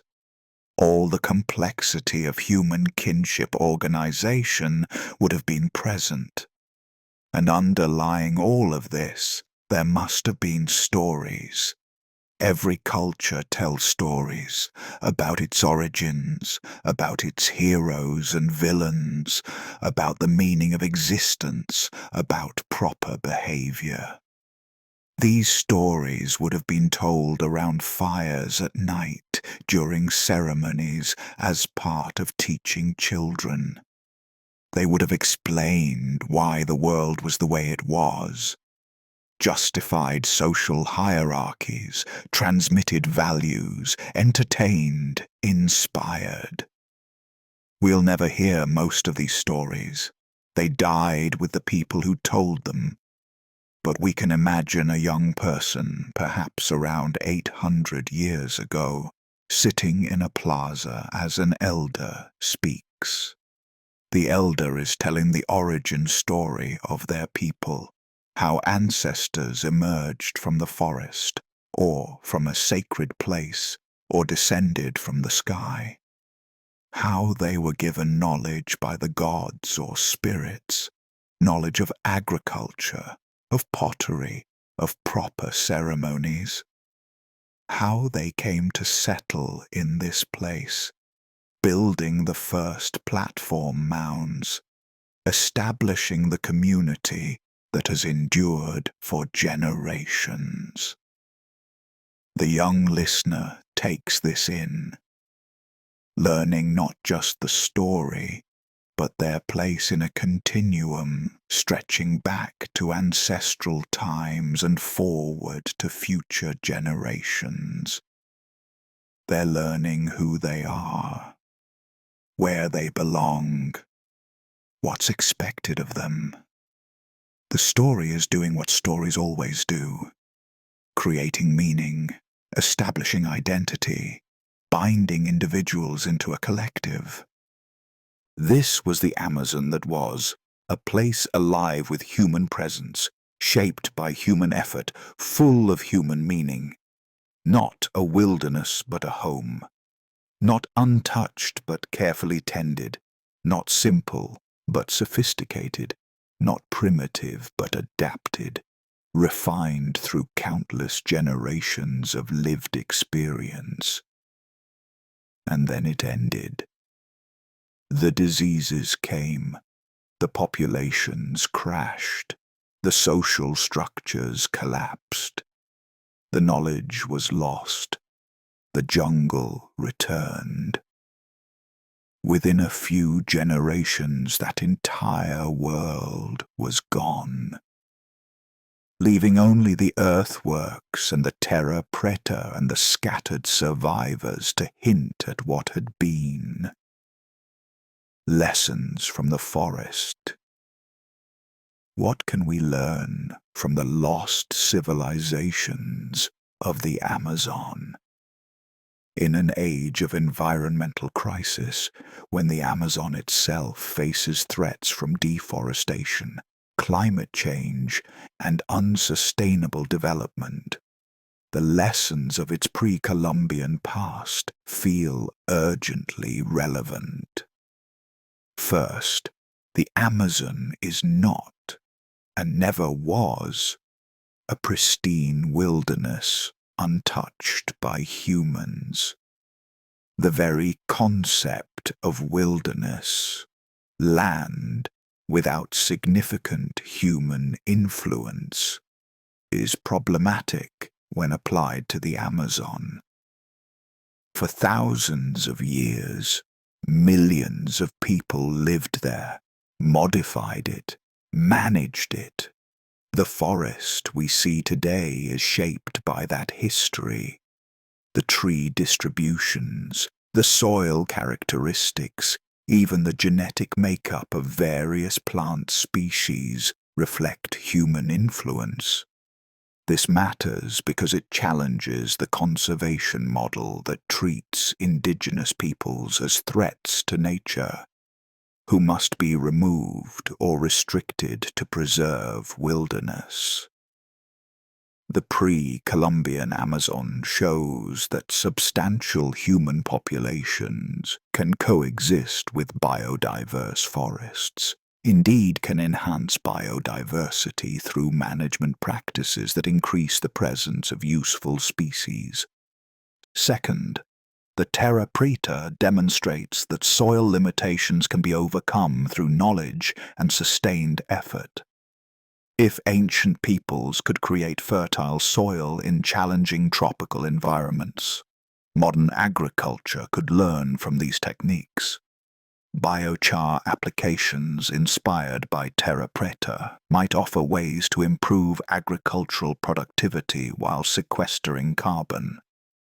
The sustained fertility of ancient terra preta could inform strategies for sustainable tropical agriculture.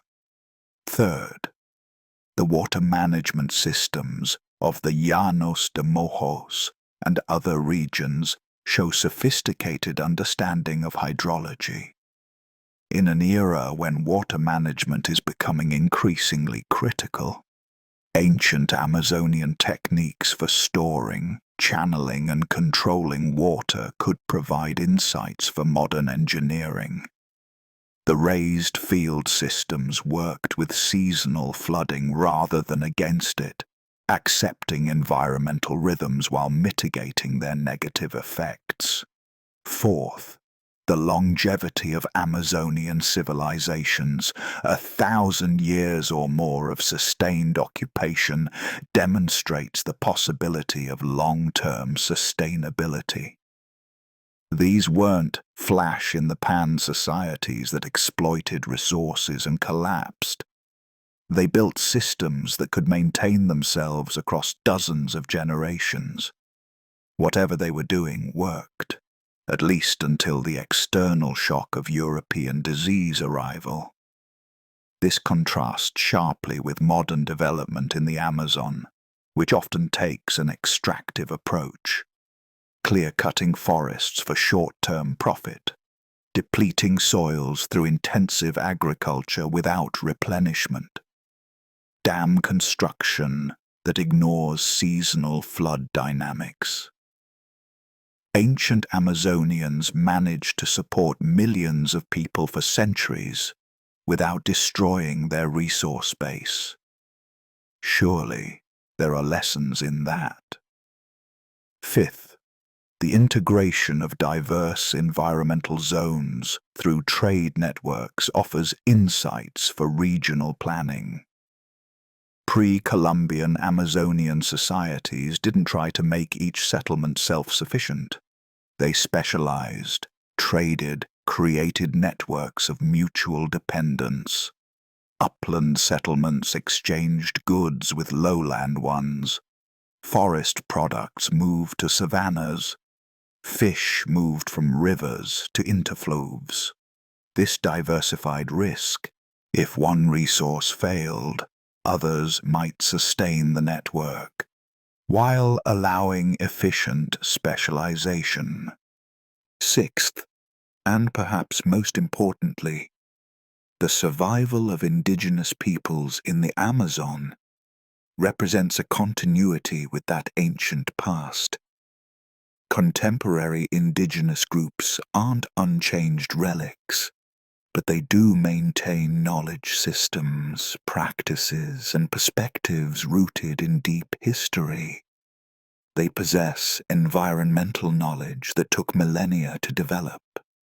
They practice forms of agroforestry that may preserve ancient techniques.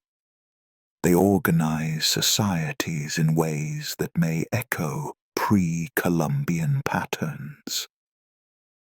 This means that protecting indigenous rights and territories isn't just a matter of human rights or cultural preservation, though those alone would be sufficient justification. It's also about preserving knowledge systems that are irreplaceable and potentially crucial for sustainable Amazon management. When an indigenous language dies, when traditional practices are lost, when elders pass away without teaching the next generation, we lose not just cultural diversity but practical knowledge about how to live sustainably in tropical forests. The rediscovery of ancient Amazonian civilizations also challenges deeply rooted prejudices about indigenous peoples. The myth of the empty Amazon was paired with demeaning characterizations of indigenous peoples as primitive, simple, unable to develop complex societies. The archaeological evidence proves this wrong.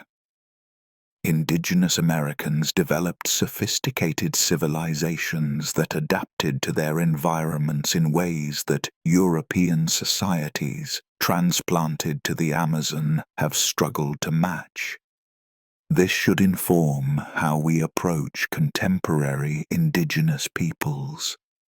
They aren't living in the Stone Age, waiting for modernization to rescue them from backwardness.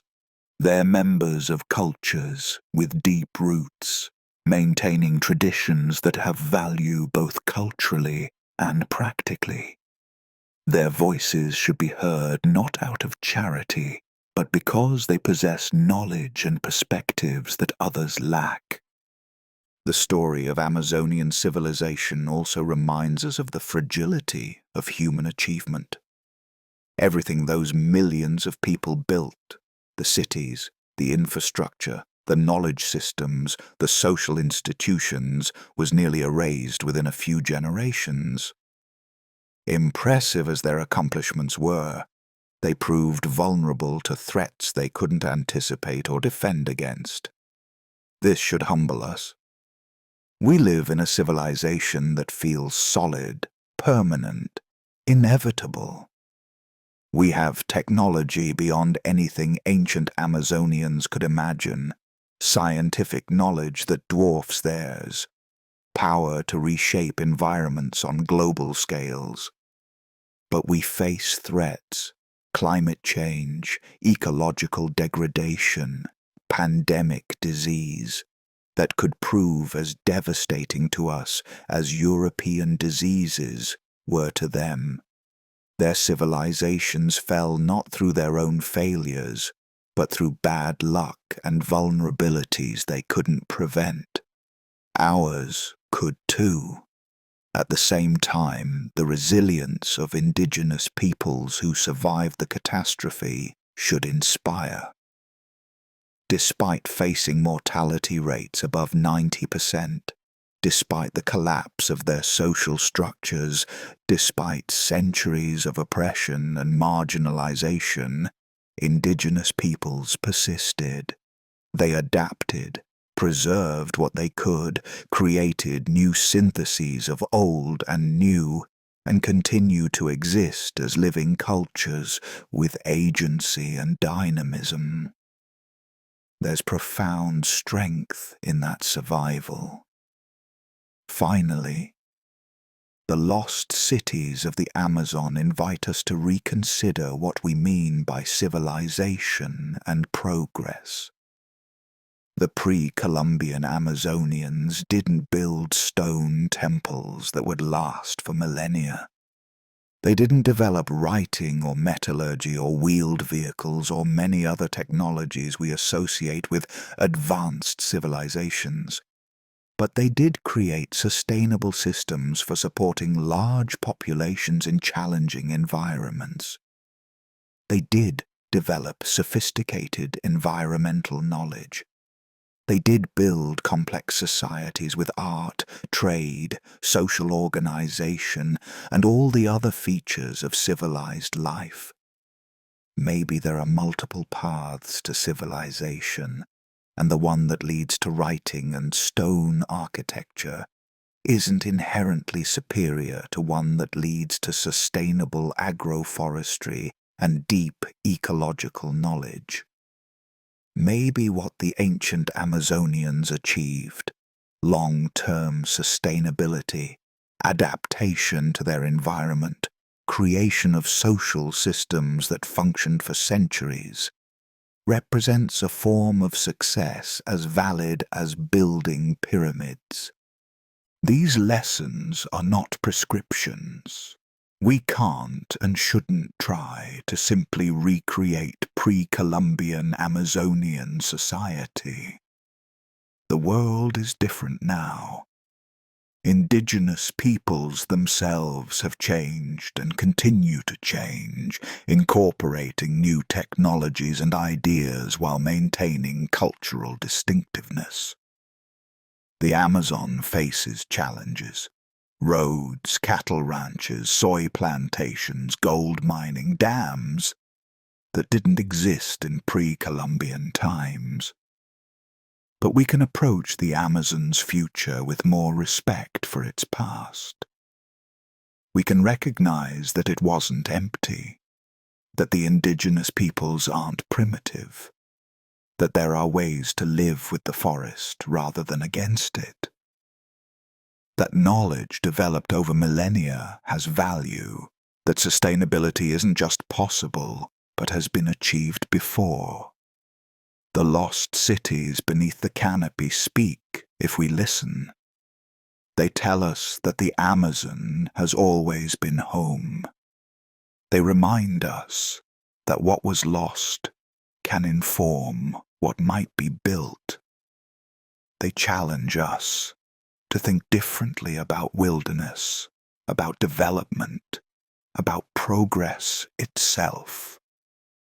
And they stand as monuments, green monuments, living monuments, to the millions who shaped this landscape, whose legacy persists in the soil beneath our feet and the forest around us, whose memory we are only now beginning to recover.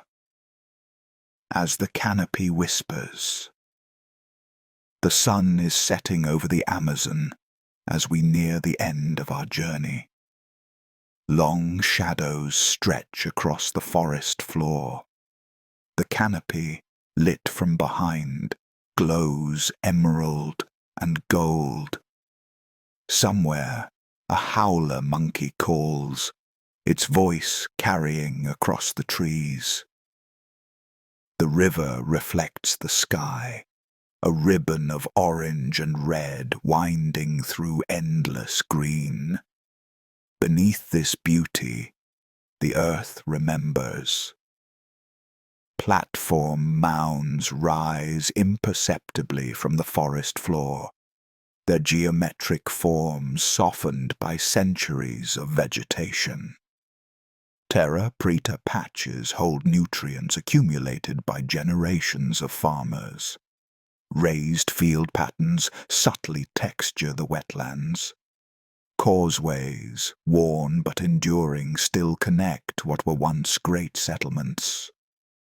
The people are gone. The cities have fallen. The voices have been silent for 500 years. But something remains. Not just the physical traces, though those are growing more visible as technology advances. Something more intangible, but no less real.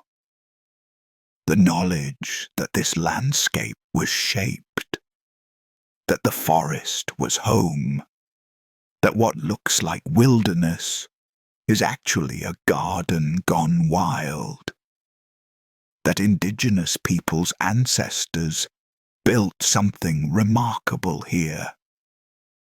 For centuries, the dominant narrative about the Amazon was wrong, not just incomplete, but fundamentally mistaken. The forest wasn't empty. The indigenous peoples weren't primitive.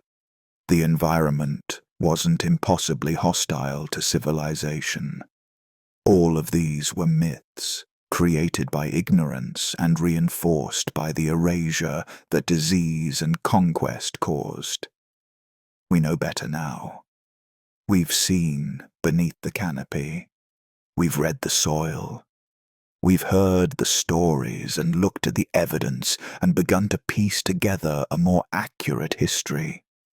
And that history is transforming how we understand not just the Amazon, but human possibilities generally. It tells us that people can thrive in environments once thought too difficult. It tells us that sophistication doesn't require writing or stone or metals. It tells us that sustainability is possible, that knowledge accumulates, that adaptation works, that human ingenuity can find solutions to seemingly impossible challenges. It also tells us what can be lost, how quickly centuries of achievement can vanish, how fragile complex societies are, When faced with novel threats, how much knowledge can die in a generation when the people who carry it perish? The lost cities are a celebration of what was achieved, but also a memorial to what was destroyed. The indigenous peoples who survived carry that dual legacy. They're not fossils preserved from the past, but living cultures that endured catastrophe and continue to exist, change, and thrive despite ongoing pressures. They maintain connections to the land that stretch back millennia. They preserve fragments of that ancient knowledge, adapted and evolved, but still rooted in deep experience. Their future is intertwined with the Amazon's future. As the forest faces increasing threats, their knowledge becomes increasingly valuable. The techniques their ancestors developed for sustainable forest management, for soil improvement, for water control. These aren't just historical curiosities, but potentially crucial tools for the 21st century. But they can only share that knowledge if they persist, if their territories are protected, if their rights are respected, if their cultures are allowed to continue, rather than being assimilated or destroyed. The story of the lost cities argues for protection of the living cultures that survived. As night falls completely, the forest comes alive with sound. Insects chirp and buzz. Frogs call to each other. Somewhere, a nightjar gives its strange, haunting cry. The sounds layer and blend, creating a symphony of biodiversity that has played for millions of years, but shaped in ways we're only beginning to understand by the human inhabitants who made this their home. The forest is healing from the catastrophe of 500 years ago. Slowly, imperceptibly, it grows over the earthworks. Trees sprout from platform summits. Vines wrap around ancient pottery shards. The process is inexorable. Within a few more centuries, without archaeological intervention, many sites will be completely undetectable. The forest will have fully reclaimed what was briefly revealed. But it won't be the same forest that existed before humans. The tree species distributions will still reflect ancient cultivation preferences. The terra preta will still enrich the soil. The earthworks, even if invisible, will still shape drainage and topography. The human influence, even if no longer visible at the surface, will persist in the landscape's very structure. This is the Amazon's reality, not pristine nature or completely artificial landscape, but something in between. A hybrid where natural and human influences blend so thoroughly that separating them becomes meaningless. It's a nature that includes people, a human presence that works with rather than against natural processes. As our journey ends, consider this. The lost cities aren't lost anymore. We've found them, or begun to.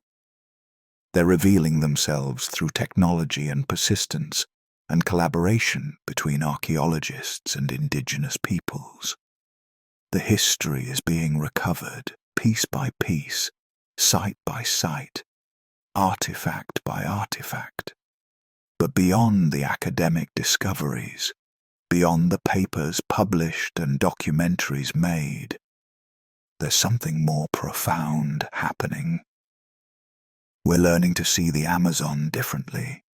Not as wilderness to be preserved in glass or resources to be exploited, but as a place where millions lived, thrived, and created something worth remembering. A place where the forest and its people were partners, not adversaries.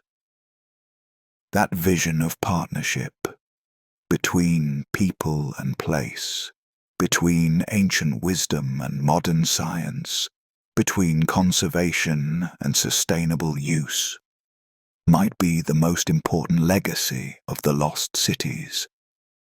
It offers a path forward for the Amazon's future, informed by its past, but not bound to it. The earth beneath the trees remembers. The rivers flowing through the forest remember. The people whose ancestors built those lost cities remember, even if the specific memories have faded. And now, finally, the rest of us are beginning to remember too.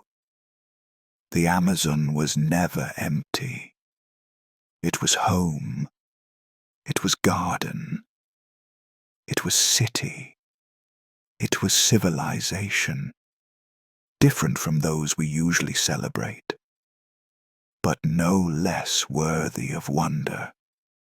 And beneath its green canopy, in the richness of its black earth, in the curves of its ancient earthworks, that civilization endures, not as it was, but as evidence that it was possible, that people solved the puzzle of living sustainably in tropical forests, that millions found home here, that something profound was built and lost and is now being found again.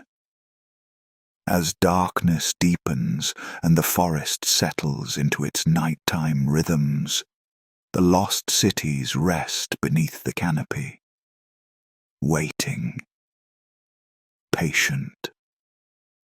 Not empty ruins, but living memories, speaking to us if we learn to listen, teaching us if we're willing to learn. The jungle whispers of what was, and what might yet be again.